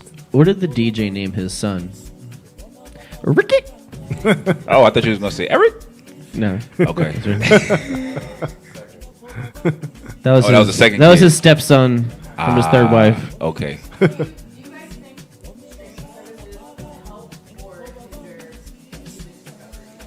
Do we think streaming shit, that services shit. help or hinder So, music discovery? They help with discovering music. However, the digitization, I think that's right. The digitization of music libraries has made it really difficult. I don't know if this is a problem for you, but I think it's made it more difficult for service packs and shit to exist because it's going straight. You don't need to slide the DJ a track to get him to play it because it's on Spotify. Well, first of all, everybody assumes that you already have their music and that you have access to internet to just run something off of Spotify. Another thing is it's not as easily digestible. You know what I'm saying? Yes. Like you're consuming all this music, but it's not going down well. It's like you don't sit with it for a couple of weeks. Yeah, like when we were coming up, we were buying CDs and like. That was the music we had till we got the next CD. Like streaming services are like baby shower food. You look through every CD for a track that you like. Yep. And then eventually you'd skip through the whatever skits and skip through whatever songs you did want to listen to. But you got more into it. Those are the songs that you're going back to in your car now. You can't help it. You want to look for new music all the time, but you can't help but going back to the songs that you have an emotional connection with. These days, it's hard to catch an emotional connection, at least for us, because there's a lot of shit that we can listen to now on instantly because of streaming. It makes it too easy. Because it's a shallow pool. Everyone's hearing the same playlist, the same shit. Everything sounds like Mac DeMarco and Travis Scott. Everybody is talking about the same honestly, shit. I don't know what's in like the mainstream. Like I've been enjoying digging lately, but I've been playing a lot of more club records, club parties, and me putting the club records in my mainstream sets are fun because it just gives a different texture. Because it's really because this is the thing. It's really. When I answer the question, the streaming doesn't bother me because I don't pick from that pool of records. Now, it may make me dated when it comes to playing mainstream shit, but I don't play a lot of mainstream shit. I enjoy the Bandcamp SoundCloud shit because now I have a unique sound when I DJ. I have a unique set when I DJ.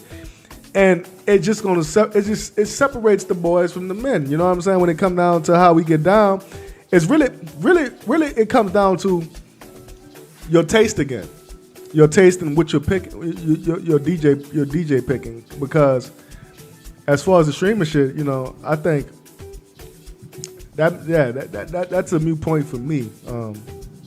I don't even listen to music like that, unless I'm digging for music.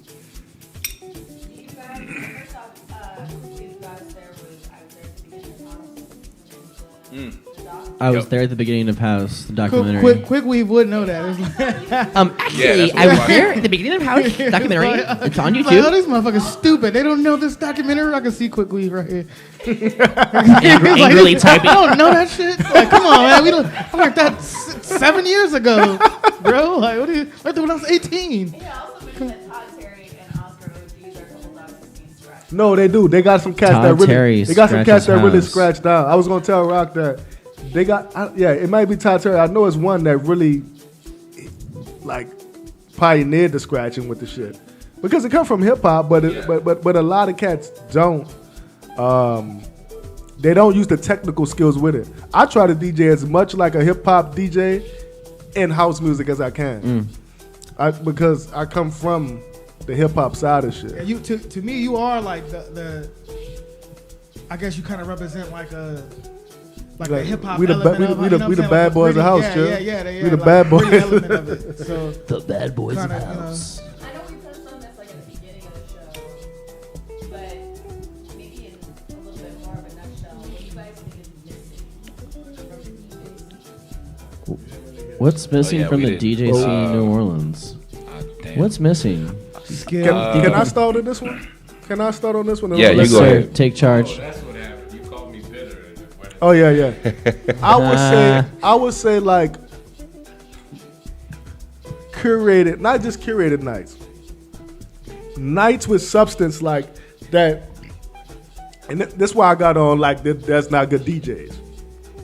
Like, can I go to a night and just chill and listen to that DJ and not know too many of the songs they're going to play that night? That's what the fuck Tipping Point was. Yep. Can you just go to the night and just post up and sit in the corner and be like, damn, it's just a vibe in this motherfucker. You feel what I'm saying? Yeah, I like how you put that. That's, You know? you done? My I'm bad. done. My bad. That's what. Wasn't trying to rush you. No. That's not popular science anymore. And what I mean by that is, me and Chief, brother Tunde, he also asked about your hair. Oh. He specifically asked about your hair.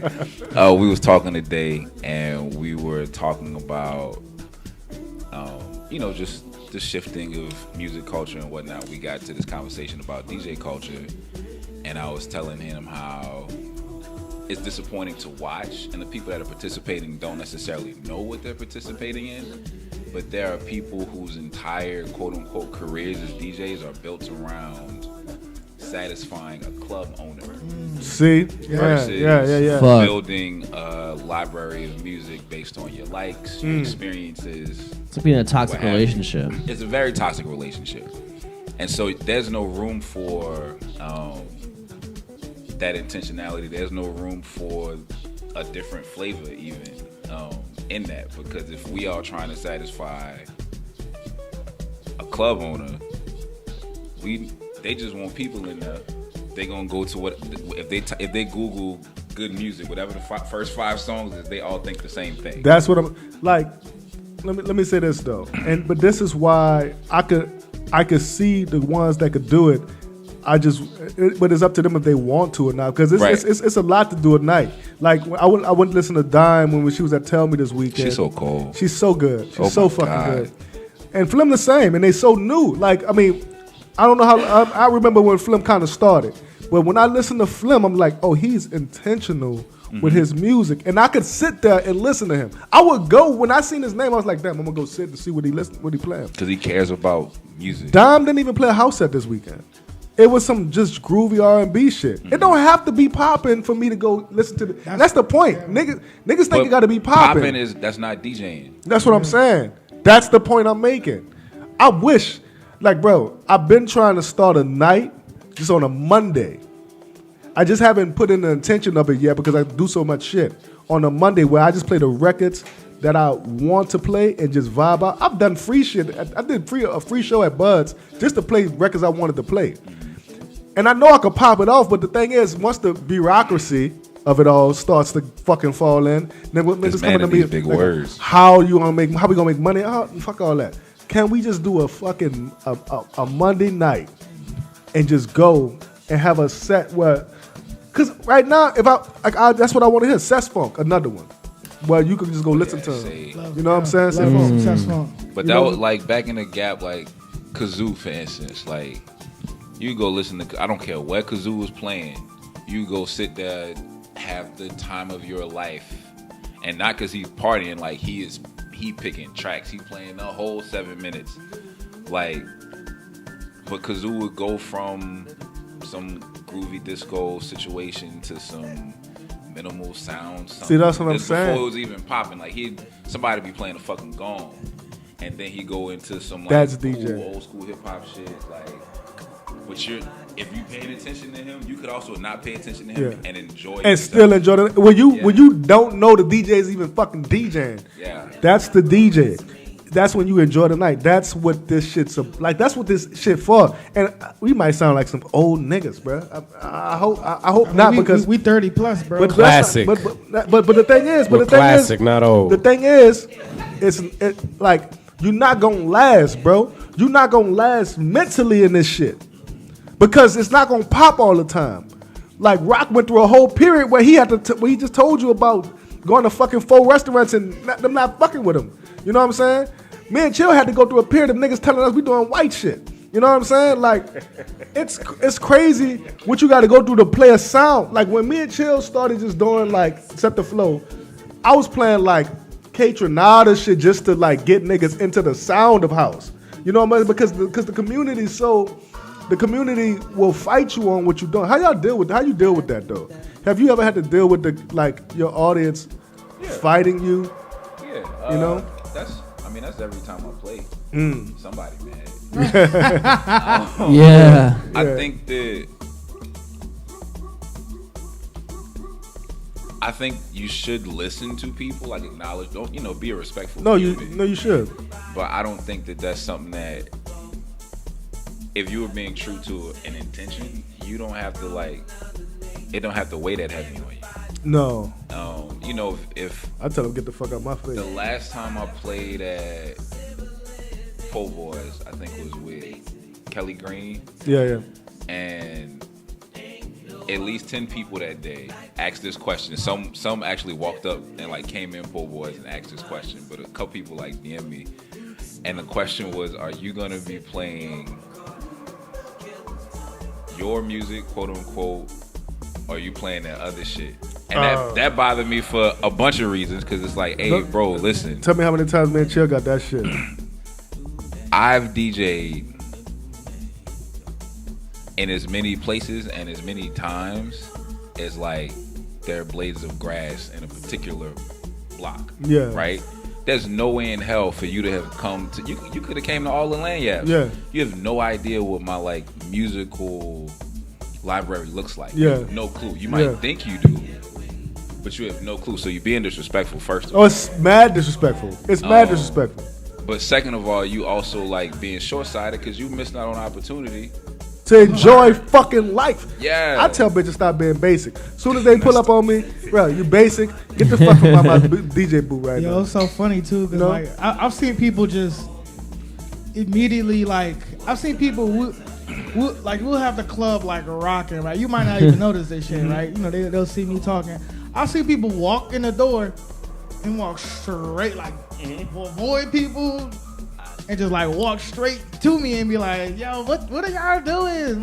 Yo, you did all that. No, that happened. You did all that just to we doing this. Look at we doing this. Yeah, we look doing this. Around. People have. They got you could go across the street to the karaoke bar. I always tell them that, it's bro. popping over there. I was like, yo, there's a karaoke night across the street. Yo, you could go there. You put whatever song you want. And it'll play. You can even get a mic too. You should do that. They got snacks. They got right. We got 2 questions in the chat. I feel like there's a proper way to I think there's a proper way to do it. You know what I'm saying? Leave me the fuck alone. There's no proper way to dress. I think, but definitely during the night, no. But I would say if you know especially if you know the DJ one, if you don't know the DJ, shut the fuck up, nobody cares. But if they know you, they're not gonna do that. Yeah, if they know you, I feel like they should hit you up beforehand and be like, hey, could you, you know what I'm saying? It's my I have birthday. asked Mikey Can you play for a Bad request. Bunny? Yeah. I've asked Mikey for a request. So what you just said brings me to an answer to the question, what's wrong with it? Because I have a book about what's wrong with the DJ scene in New thesis on Orleans. this shit. But one of the things is we do not have. This is not a DJ city. Hasn't been since. I think it might have been a DJ city before, pre Soul Sister. Somebody mad at him right now, what? I'm just joking. And you could be mad. We could fight. I'm just playing. I'm just kidding. What's his Quickly, question? that's a question.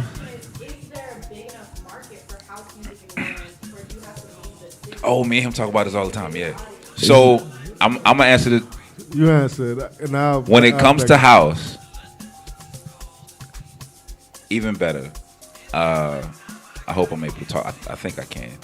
Ashe Cultural Arts Center is in this position right now, right, to do all of these really amazing things for young black people in the city, older black people in the city, artists, so on and so forth. They're able to do this because for the last 20 years, they've been doing the work, but also trying to get support for the bigger pieces, right? They're celebrating 25 years in October. You would think that Ashe has been around for 50, 60 years because of the level of work and the layers of work and things that they produce and the people who they support and help. So my answer to that question is not yet. There was a really nice house scene in the city. It was very underground, actually underground, not just Twitter underground. and it went away because of the storm and a bunch of other whatever. There's people moving, but that took a lot of time, and it took a lot of like building in a way that I don't think is like easy to do now. Like we don't have. Yeah, everybody's connected via Twitter and via Instagram, but those connections aren't. My bad. I'm sorry. Oh wait, we have to talk about this. But like the building community now is harder than ever, and I think that the house scene is literally restarting. I think especially when it comes to black people, I think it's like completely restarting. So we have to like kind of tough it out because it's going to take another, I think, 2 or 3 years. Well, let me say this. I see what you're at. I would say the community is the most vibrant it has been since I've been in it. As far as I want to just say house because it's really the club scene. Because Ascendance pulls out a crowd, but they're technically the foundation of them is club dance, but it's open format. It's open format. But it's also because it doesn't have anything to bother it right now. For instance, house music was popping very heavily before the storm, like he said. Yeah. But all of a sudden, you had pop music really just take over that lane to the point where it's like the shit was annoying. Yeah. Anything at that BPM level was just, okay, I'm tired of hearing that shit. Taylor Swift doing that shit. Calvin Harris doing that shit. Everybody was... fully, what's the word? We doing it too much. Flooding it. Yeah. Jumping the shark. I've never heard that phrase. I've heard it. I've heard of jumping the broom, but I'm not even black. But it's vibrant now because nothing like that is bothering it from the outside. It's bubbling, but I also think it's bubbling not for the community, but for the kids growing up on the internet that has access to see new things. Because our like let's say our age bracket, they're kind of stuck in their ways to a degree. I would say the kids growing up now, they're more into experimenting with sounds, experimenting with new music. Yeah. And I think that's only going to grow. The older kids getting to be more club kids because to be honest with you, the bottle service shit is fucking boring. It's just a boring thing to go to. It is, and I don't know how we went from the '90s where like if you're listening to one radio station, it's literally pretty much every genre across the board you're about to hear.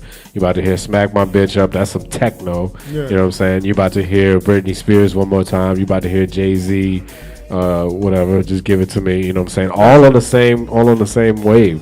Nowadays, it's like everybody's got their own little pockets to the point where you can get stuck. It's like crack. Like how all the rappers were talking about. Like I was about to say that we moving. Yeah, like they're like the rap game is the crack game. You know what I'm saying? But people are really like jonesing for the same shit. They act like if Young Thug drops or if Young Boy drops or if what's up with Young Thug right now? He's in jail. He's in prison. That sucks. I mean, look, I don't know what's going on with his situation. I don't know what's happening. Look, we're just okay with that. We just accepted that. Right, he got a fucking RICO. We're just accepting this. Future drops the same album every time. Young Boy drops the same type of shit every time. I'm not hating on that because I'm fans of all of these guys. I don't think they should be in jail. But I'm saying this is the hot shit, and everybody's kind of getting numb to it because it's so much of it. That's the same thing that happened with House. Well, I feel where you at with that. I think the community is starting to thrive again. Especially, I think the community is the best it's been as far as how the DJs interact with each other in a long time. Just by everybody going to each other's parties. Yeah, I hit that. Going to each other's parties, just operating with each other. But I think we have a ways to go as far as it being profitable. I think we have a ways to go with that.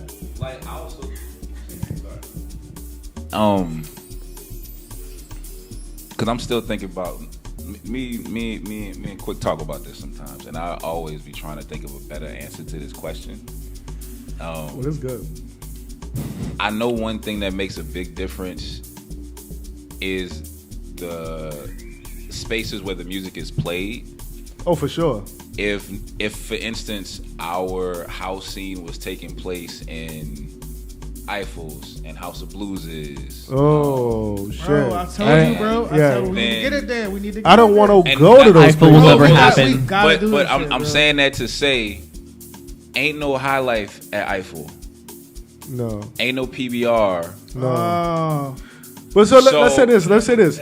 But me, they'll have GB juice though. No, it don't have to be. $12 Hennessy. Because the profit comes from liquor sales. Hennessy. The profit don't come from motherfuckers being like, oh, that was a good time, I'm throwing you $100. Yeah. So you would literally have to adjust the space to adjust the profit. So that's a very good point. Because then you change in the culture of what nightlife is. Yeah. Also, but all three of us played in all these venues. You played Eiffel? I played all of these joints. Sadly. My experience with all of them were not that great. Nope. Wow. You know what I'm saying? That's why I say that's why all of us do our own fucking thing. Because that's like it's Eiffel is beautiful, but I remember walking in at a DJ and it's like I don't get anything from the space. No, there's nothing coming. It's glass. Ain't nothing coming from there. And I'm saying is the reason why the DJs that you like are successful do their own shit. It's not because they didn't do the other shit. We've all done the other shit, and the other shit didn't serve you. Yeah. They take you for granted, or they'll take your crowd doesn't resonate with the energy of the space. Right. They just like, what the fuck why are we here? Because like you say, New Orleans is a bar Joe's city, and they like to feel like they're at home.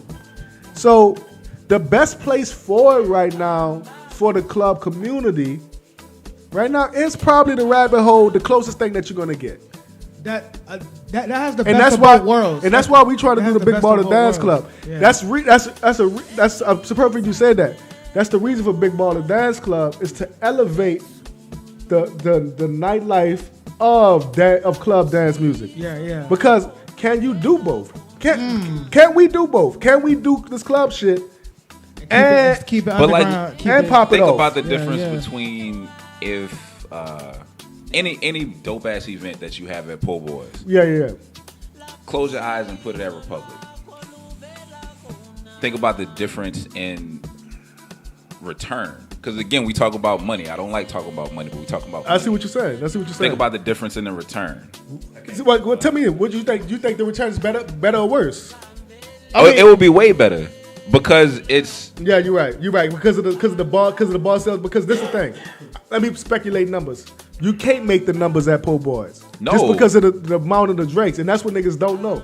They think the bars be killing. The bars don't be killing like that. Nah, not if you selling. Rock does the bar like you got the numbers at fucking 8, so you know what the bar's doing. I know what the bar's doing because I've been making money off bar range for fucking last 10 years. Me and Chief was talking about that. He said he knew how to count a bar at 13. I learned how to count a bar at Willie's. You can look at the rum and say, "Oh, this number is gonna be this about tonight." Like I'm trying to teach. I'll be trying to teach my GM at work, and they don't get it. You can just see it. You can see But how you can people see it. dancing. Like if they dancing there, like if niggas, especially if they come in at a certain time, they come in walking in a certain time, and they vibing a certain way. This bar gonna hit tonight. The dance floor popping and the bar. But it's also the type of people who in their space. Yeah, it's true. It's all type of it's all type of parameters that happen when you're looking at the bar. And it's a weird place to be as a DJ. It's a weird place to be when you're like, damn, if I played a couple of 4 or 5 songs the wrong way, I might clear this floor. Right. And that might fuck up how much It money just I'm takes making me tonight. one song. Think about it when you're doing I can do it in one song. How about that? I'm gonna say this because y'all doing Bud Rips this Friday. Him and Mikey doing Butter Rips, me and Mikey offline. Butter When you Rips this doing- Friday. Free. Since free show. DJing is like a secondary thing to you don't look at it the same. I downplay it a bit. I mean, I wouldn't do it if I didn't love it. I'm talking about you looking at the bar. At the bar? I don't think you do it because when I was there, that's something I just do automatically. I'm like, okay, they probably making this much tonight at the bar. Yeah, I mean, I knew it just because I knew how much they'd make there usually. Yeah. But Yeah, I mean, you know, man. But I'm a pretentious artist type, you know. Yeah, you could be. Also, pretentious. you've been doing the watching the bar shit for I watched the bar for a long time. If I don't watch the bar, Way long. You're way older than me, so I'm not gonna eat. I don't have the decades of experience like you do. Yeah.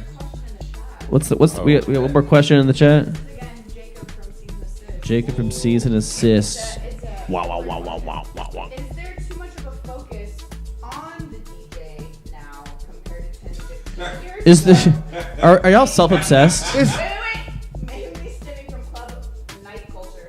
Like, should more DJ booths be tucked away rather than people focusing on everything? Fuck Do you that. think combination DJs of should both, stop man. their shows? And I'll answer that for the aesthetic of like the night in the club and everybody's benefit. Actually, the further you put the DJ away from that crowd, you're ruining your shit. You're taking away all soul, all connection. I used to play at this spot called Voila. What was it called We before know that? about 300. It was Right across from Dreams. It was 300 after Voila. Either was Voila 300. I think it was 300 It was first. Voila, then 300, Yeah, right? yeah. It was. I remember Incredible Hulks. Incredible Hulks. But they put me on the second floor, and Rapunzel. even if you're Raj Smooth tall, you still gotta hop up over that turntable and look down at the crowd and see if anybody's even there. Now they didn't know you was in there at all. It's like fucking with paper bags over your heads, you know. Something I've like never tried. Wait, which one? The BMX bike thing. The dance, Oh yeah, when but they had you alone. Like, yeah, but I was I doing want to some DJ in a fish on tank. TV though. You know what I'm so- saying? So like, He had a good view. Like Yeah. DJ booth covered your entire. No, he talk about they don't. He don't see them and they don't see him. He basically It's like a confession booth in in church. a closet. That's what it should be like. Yeah. I don't know. It's like you don't have to be like a self-harming samurai like to be a DJ. Like I'm not worthy to see the crowd. You know what I'm saying? Like what the fuck is that? You know what I'm saying? I'm trying to have fun. Let's boogie. I'm trying to make eye contact. You know, let's go. It's playing. It's called playing. I'm here DJ to in play. the middle of the crowd for a reason. It's the funnest. I like to get sweat on me.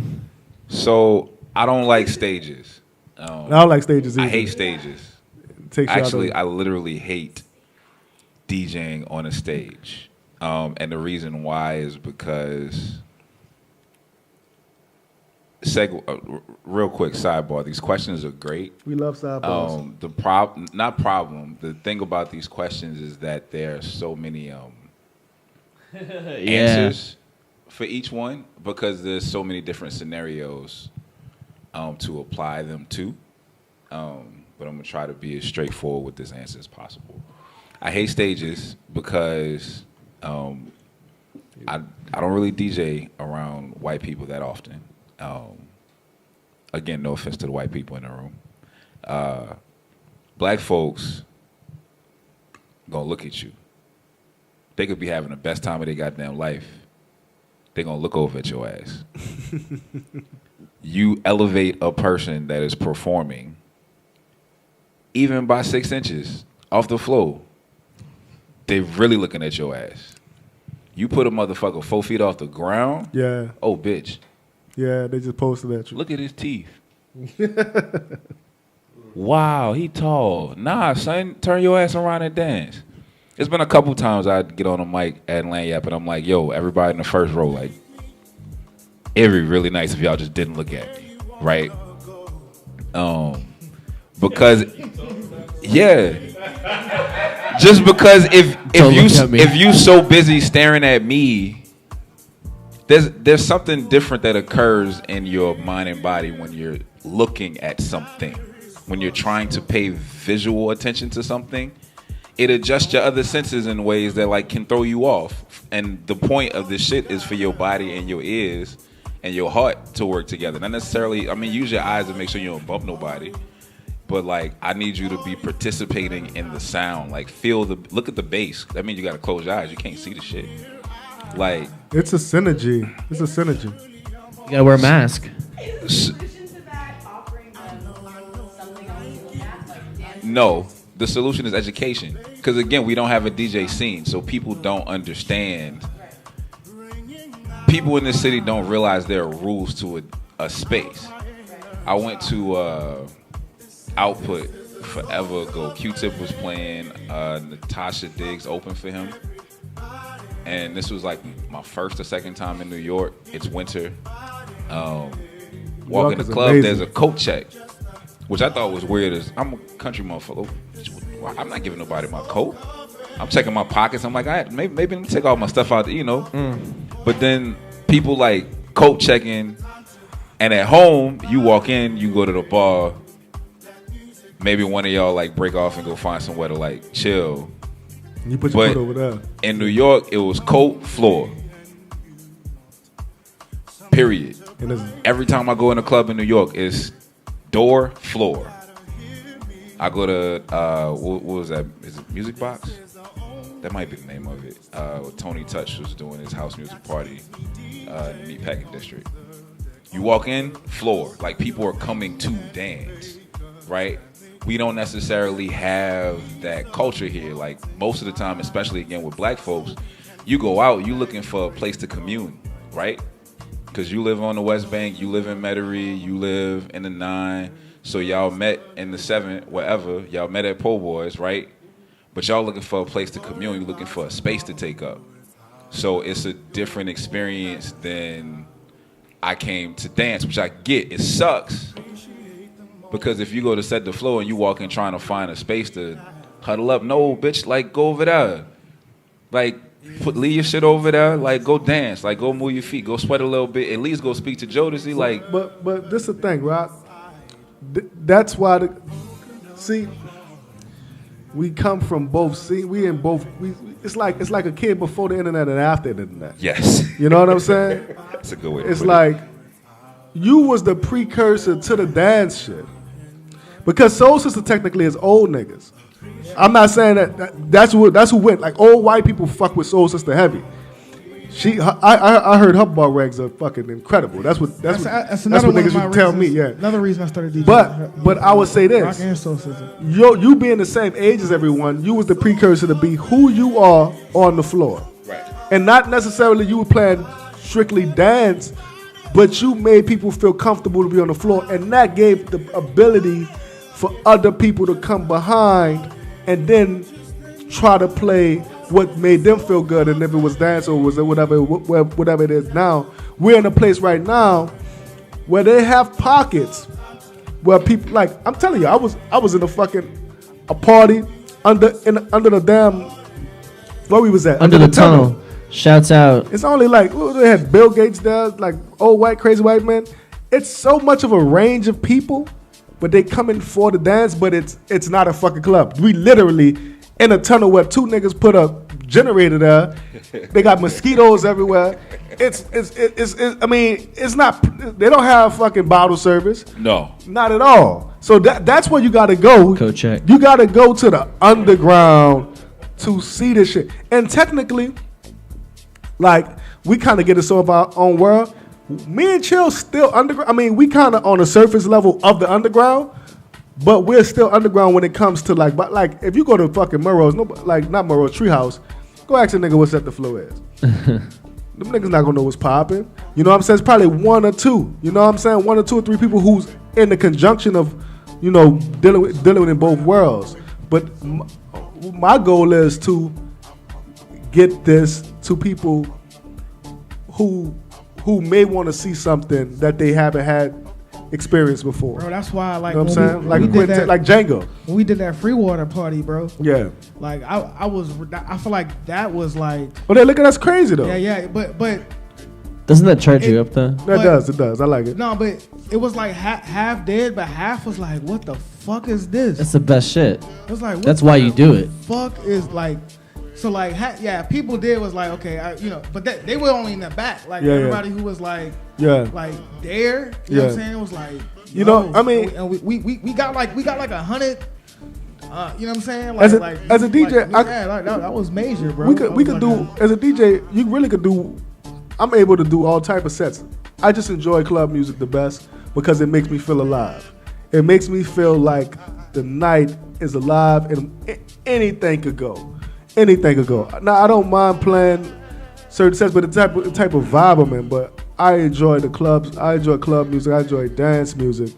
because I always say this. I grew up when I was a DJ and I came up on T-Roy, and I used to go to his sets every week, and I didn't know none of the music. I just felt the energy of the space, and that got me into like, oh damn, it's really about the energy of these songs that we playing. It ain't about what the song is. It's about how does the song make you feel tonight. And if people can make you feel like that, if a DJ can make you feel like that at the end of the night, that nigga deserve a raise, man. Get that nigga your money. You know, give him your money. What you say? Tristan Dufresne Yo! says Theo Parrish does a party in Detroit where he plays all night tucked away. Easily the purest house music vibe. I bet it Yeah, is. I I want bet it. it is. I bet it is. And Jacob Lewis says he's been wanting to do a house night at Toulouse where the DJ's upstairs above the floor with the main curtains. Yep. Oh, he don't want to be seen at all. Well, Well, there's. Jacob should try that idea, and Let's I do will it. come and check him out. Yeah. Well, look. Just focusing on the music and vibe rather than Because they got spots in New York that do that. Like me and Quick talk about this. No, they got some spots in New York. New York is amazing. There's some Hot spots take. where you like can't see the DJ, and I really think that people in New Orleans will have a full like I don't know if I can say that word anymore. It's 2023. They would have a very serious mental fit if they walked in and they could like I could really see people walking in and be like, "What you mean I can't see the DJ?" and leaving. Because you know, like a part of that, like here, definitely in our community, like, and certain dance communities too, like you know, the DJs, the rock stars, like. But that's part. So listen, all night, everything that I say is to answer the question: what's missing from the DJ scene? I just need everybody that's every single thing, because this again, it's a book, because the shit is fucked. I think they're No. gonna enjoy it. I think they know where you're coming from. As long as you coming, we all coming from good faith. I think again, like the education is what's missing, right? A lot of the things that we talking about, a lot of things that are problems, simply haven't had enough time to like occur and to get right and to manifest, I guess. How much time we got, Vic? We just keep rolling. 6 minutes. 6 minutes, so you got the commercial. Um, Our sponsors. We're in a lot of like debt this to dude them. is really funny. He's No, he's our like he's really in-house funny. comedian. I think That's why we keep him. He get the big bucks. I think somebody got to take a L, and I think that's part of the problem. Like we was talking about when Tipping Point started. Yeah, right? yeah. That was a time of a lot of failures for a lot of creative people, But and that was because it was about the endeavor, it was about the product, and that was it. Part of what I think is also wrong right now with the New Orleans DJ scene is, y'all about to be pissed. We no, say your mind, bro. Me and Quick talk about we this. need the old. We need the the OGs creative talking, man. boom of 2016. Me and some of my friends talk about this all the time. A lot of people just change the names, change the words in their Instagram or Twitter profile to one of those like key quote unquote pop artists. So it's DJ, photographer, curator. What's another one? Artist, Comedian. designer. No, but that too, right? Entertainer. And they couldn't do this shit. Yeah. They could not do this shit. Yeah. On the skill, on the art, they couldn't. However, they made enough noise to get 15 followers in a day. They made enough noise to get 18 people to like a picture, right? So now you popping. So we pull up to the party. You playing the same set the other influencer nigga across the street playing, and the other one over there on Frenchman playing. So I said this the other day. Two things. Let me say two things. I respect the marketability side of this shit because I know that's hard to do. But you're an influencer. You're not a DJ. That's bitch shit to me. No, I get what you're saying. I respect the fact that because I know if you're a full totality as an artist, you gotta know how to do both, or you're gonna be hiring some nigga. Cause you know it takes a while to get a night to run and get a night to be curated. I don't respect you not. This was Pink Room was about. Pink Room was about niggas not being on their shit. So we was just on our shit. Everybody in Pink Room was like a fucking savant in some form of fashion in what they did. But they also knew how to market. But that doesn't come with everybody. Everybody doesn't know how to play both sides of the coin. I would say if you're in something, I don't fuck with cloud chasing shit. If you're in something, you should respect the craft that you're in and respect the energy that comes with it. We should just respect what we're doing. You know what I'm saying? But my point is, there's a lot of influences. It's not artists. It's just a bunch of influences masquerading as artists to get a bag. But the people don't know no different. The people don't know the difference. The people, because the people have to be educated as everything. That's every the time whole something joint. changes, the people have to be educated. That's the too. whole But joint. People don't realize that that's part of their job as consumers, which sucks. I'll tell you this. Everybody here, like, Tucker bullshit all day, but he knows so much about music, way more than I do. You know what I'm saying? That he could spit shit like that's what we connected in Pink Room. Chill is on some fucking metaphysical shit. When he doing his chants and shit, that shit real. This is not a joke. Yeah. This is how this nigga live. You know what I'm saying? I know how y'all get down this. We was all fucking scratching in Mikey house 12 years ago trying to do scratches. I'm serious. This is I just recalled this. We're talking about the house. You get this video? Yeah. with leg weights around our wrist just to get faster. Weights around your wrist while you scratch? Leg weights, Weird yeah. shit. Yeah, that underwater scratching. Yeah, I'm trying to Hey, tell bro. you. Muhammad Ali This scratching underwater. This is what we was doing to get good. Just to get good. You got to. And niggas don't care about no fucking scratching. That's the point. Yeah. But we care about it. And if you don't care about it, you doing yourself in this. It's not gonna last anyway. But they care because you do. That's the point. Aphex Twin reference. But you know what? I could give a fuck. I could give a fuck to be real with you. This is all for entertainment and theater. Because at the end of the day, the right person is gonna hear what we talking about and gonna take I just this. realized I'm shucking and jiving. Gonna take this. Scratching. Oh, you're not shucking the job. Oh wow. Wait, like stop. I probably Hey man, had you can that. stop that scratch. Hey bro, scratching bro. People. I've had an owner, I can't remember who. I've had a We'll just say it owner was Mike. ask me to stop.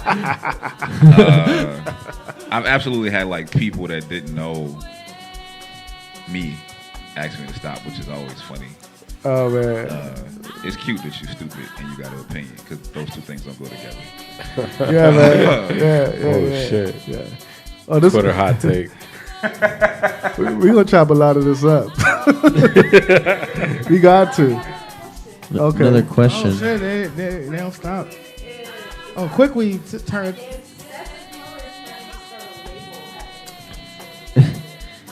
Not Yes, at we'll this put out a point. quick Oh, weave like song. Because I've already tried it with Pink Rum, and that went kind of like I haywire. mean, but you're a fucking, to me, bro. You're a fucking mogul. Like I have bro. music. Like, you're a marketing genius, bro. You could easily, you know. It takes too much work to Let's- do. let's wait till we're 40. All this shit take work, man. I feel you on that. I feel you on that. That's why.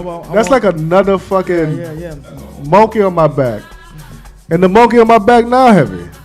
That nigga, I'm Which one? trying to train that nigga. I don't know, all of it. I was about to say all of it. I got monkeys on my back. There's a lot of different types of primates. Baboons, gorillas. There's been a lot of experimentation these last 10 years. You know what I'm saying? baboons Yeah, are we've really been scary. we've been Did you see that experimenting- Netflix doc? We've That been shit experimenting a lot. You said what? I said we've been But experimenting if a we lot. do, we should definitely. I would love Me to. and you have But been we experimenting for should definitely sure. like drop quick weave. I Quick want Weave, drop quick the weave. album. Quick weave is amazing.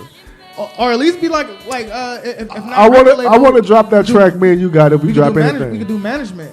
I don't want to manage these niggas because they're not gonna No, listen. I to me. mean not even in the sense of the term, bro. Just like MGMT? just Oh, releasing. you talking about consulting niggas? Yeah, just like that's what management companies or whatever. So the Management- answer is they might start Yeah, a like label. quick- That's what quick- it Yeah, sounds that's like. what it says. Like, Quick it's Weave like- are already We might do got something. his own like Quick Weave already dropping music. All we would do is just drop it like under like the umbrella. Like Yeah, but you gotta babysit niggas. Cat, I'm talking baby. about quick weave here, though. You talking about quick weave? weed, but that nigga a full adult, man. Yeah, that's what I'm saying, but I got this fresh house artist from the but streets, bro. that's You're gonna what- love him.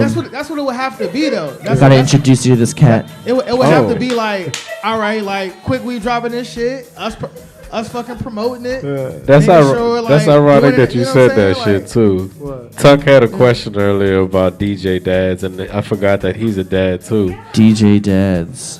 You're You an also MC do like a DJ photo shoot dad. with you and your kids and some turntables and headphones. I'm sure you could definitely like. Well, both of y'all could definitely, because I'm like. Oh, all y'all DJ dads, You know I forget. Well, that's what I'm saying. Yeah. Congratulations. I'm just a DJ daddy. Yeah. Damn, that's funny. All the DJ DJ dads Daddy? on the That's what you call him? That's just me. You called him Daddy though? Nah. Oh, okay. I call myself that in the mirror. But nah, y'all two could definitely, cause like y'all in it to win it. You know what I'm saying? Like so. Yeah. I guess this is a confession. The reason why anybody knows me is because I have a child. I was DJing before he was born, and it was great. It was fun. Tipping Point was already going. Like it was a good time. But I just quit my job at Whole Foods. I just left Whole Foods. I was still seasonal, so I could still pull up if I wanted to. But and his mom was like, "Yeah, so Lil, you pulling up," and I was like, "Damn." All I got it, and I looked literally like she had told me in the room. I look over, I got turntables, and I'm like, "All right, bet." So I got a life coming. I got to be that dad I kept dreaming about being. Cool, bet. You bitches gonna know who Rqaway is. Give me a second. And so it added a layer of like intentionality in the marketing. The intentionality in the music was already there, but again, it was a pursuit, but it was a much more casual pursuit. But like knowing there's a person coming and what resources do I have? The resource that I had was my talent as a DJ. But the way you make money off of that talent is by being visible. So That's probably some of the best advice that I've heard on Setdeflo Radio so far. When I want to ask you this question because it goes with what you were saying. When you quit your job, did you do that consciously? Was you scared? How did that? when I left Whole Foods? Yeah. How did that process? Oh man, I was like, I don't know what the goddamn formula is that I wrote down on that paper, but I was wrong as hell because I had figured out that I could make the same $27,000 I was making as a cashier at Whole Foods, DJing at Willie's.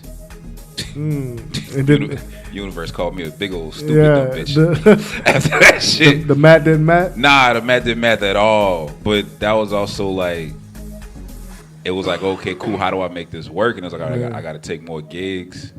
But at the same time, like I could DJ at that year, 2008.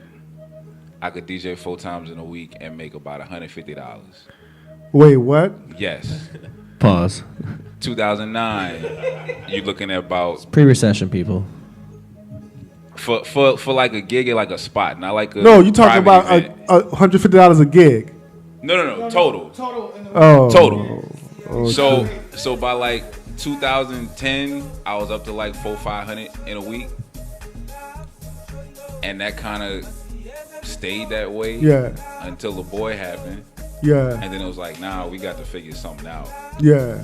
So then it was, how do I make this much money in a week? And I remember DJing 8 times in a week and making like $600 and like literally carrying. And these are all gigs where I'm like bringing a sound system. Oh, I already shit. know. This is the jokes. And I'm walking in the house, this little nigga screaming at me, Yeah. "Dad!" And I'm like, "Hold on, bro. I'm tired. Let me put this in the house." And I'm like, "Yeah, nah, this." Because he did something cool today. I wasn't there. Yeah. I was out DJing for some people who I don't vibe with at all. Yeah. I got to figure out something different. That's when I started to be like really like kind of uppity. Yeah. Don't call me if it's less than this. If you can't pay this, don't call me. Because you called me for a reason. Yeah. So if you're not gonna be able to pay this fare, I'm not pulling up. Yeah. So that's when I went from 8 gigs in a week to 2. making the same money that I was getting off the 8. But Yeah. that took it took some time. Like I still had to do a lot of work to No, get to man, that point. It took some time. that I remember those fucking days. I remember those days. The boot I was making $150 a gig. We in there all fucking night, 5-6 hour shows, and that's all I was making at the time. It's just too long. No, it was long. It was long. I need a nap by then. Yeah, for sure. But people had a different energy back then, though. Yeah. All right. Question from Rqaway. What's the longest set you two ever DJ? Longest continuous set? Oh. 9 hours. Damn. Yeah. Continuous? Yeah, Damn. Why? Well, actually, Why I mean, would you I do didn't. that? I never timed any of the parades. Yeah, that got to be. I mean, you're on so much mescaline by then. I mean, who cares? I want to say it was like 9 hours. I'm gonna say 6 to 7 because when we was doing, it was about 6 because we was doing limit heads. I would do that dolo for the first couple of times just to get my name out there, and I would do 3 to 9 easily, with shit in between. But yeah, Yeah, I Yeah, don't you're know. li- why are you lying to us right now, Kev? I'm trying to think of something that may have gone on way too fucking long.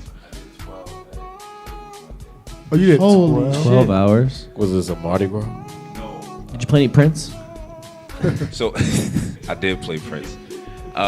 So me and G was both still like I was doing Tipping Point, but we were also like DJs in Willie's Rolodex.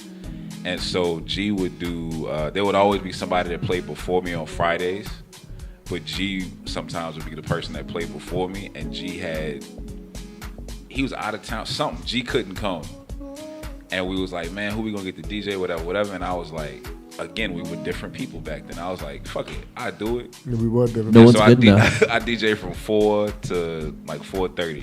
4:30 p.m. to 4:30 a.m. Damn. It was a great fucking day though. But you had a good time. I repeated 2 songs. I know one of them was Nuck If You Buck. Oh, you had a good I time. can't remember what the other song was. About my 9 hour set, I didn't repeat a single song. See? I remember that shit. Not even Nuck If You Buck? I had this unwritten rule in my own head that I could not repeat a song in a night. And as soon as like someone would come in and Do like you- ask for the hottest song of the night, and I'm like, yo, you missed that point. It ain't coming back. So you'll play the same song in your set a couple times? No? Now? Yeah. If it's like a longer set, yeah.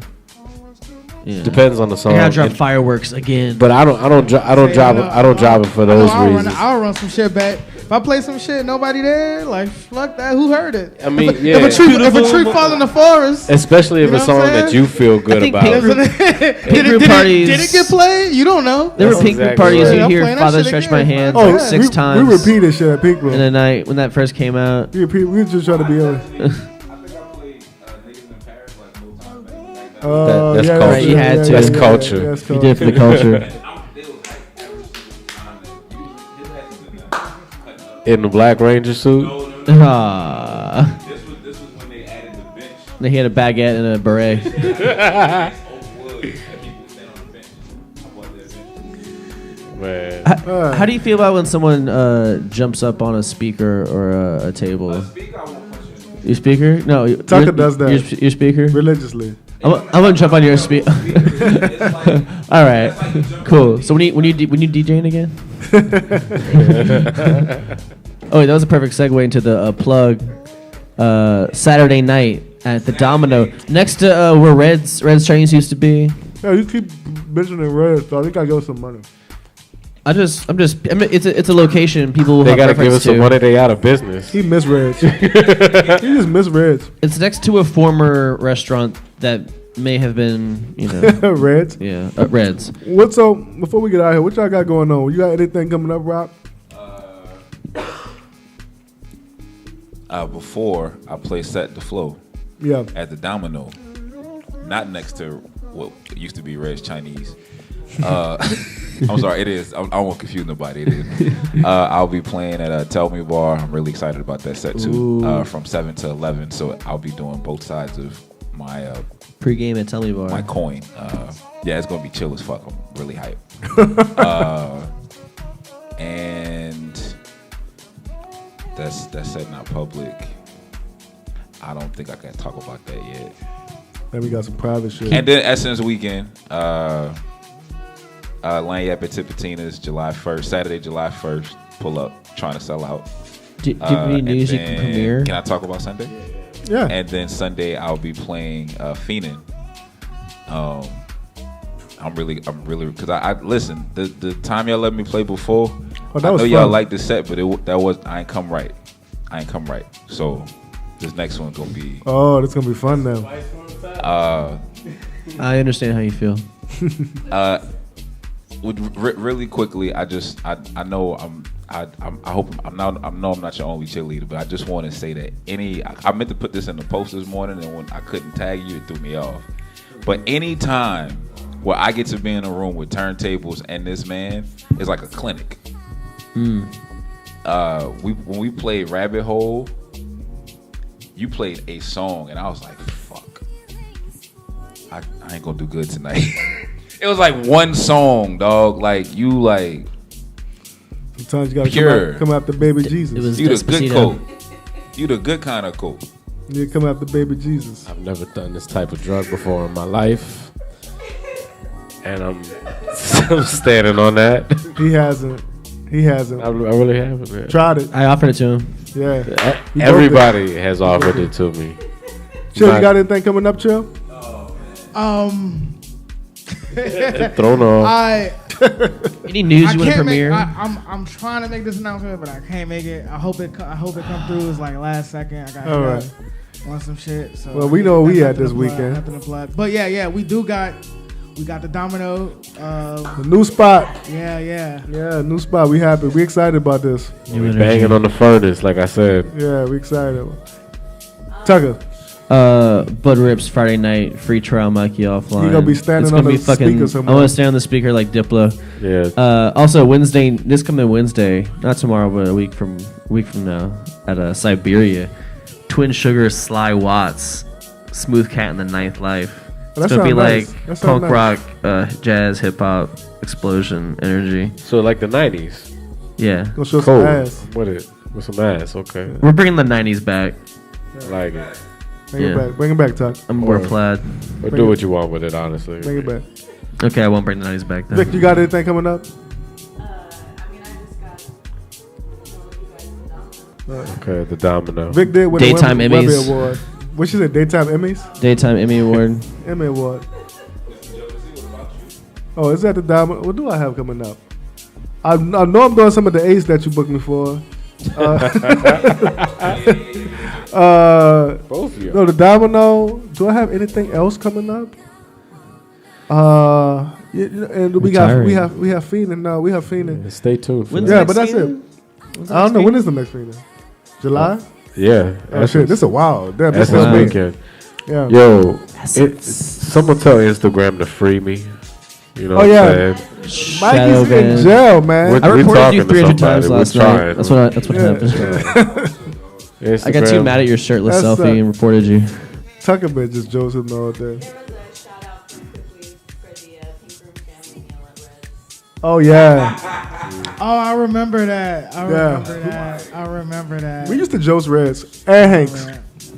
Yeah, well, we don't talk about Hanks. We don't do Hanks no more. Can't fuck with Hanks. What a great note to end on. All right, man. But never live a lie, always live the truth. It's Setdeflo. Rock. Close us out, Rock. Yeah, Rock will close us out. Be intentional. Please be intentional. And this is the answer I give anybody that asks me this question, because I'm pretty sure somebody gonna ask this question. But if you want to know how to be a quote unquote poppin' ass DJ, or even a good DJ, or even a DJ at all, and you want to grow, how you do that is by being good.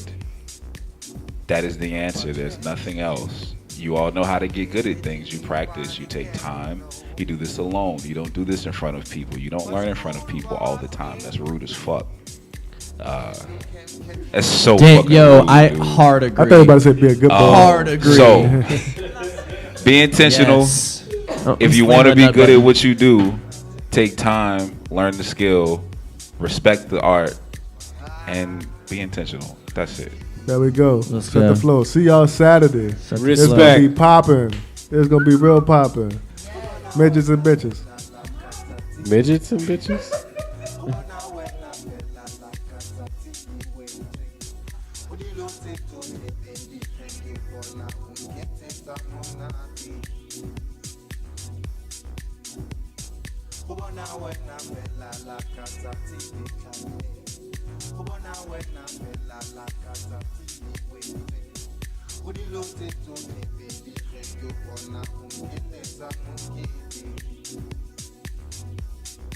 You are everything a man is searching for. There's nothing that I can do. The feeling is so real, cannot ignore you.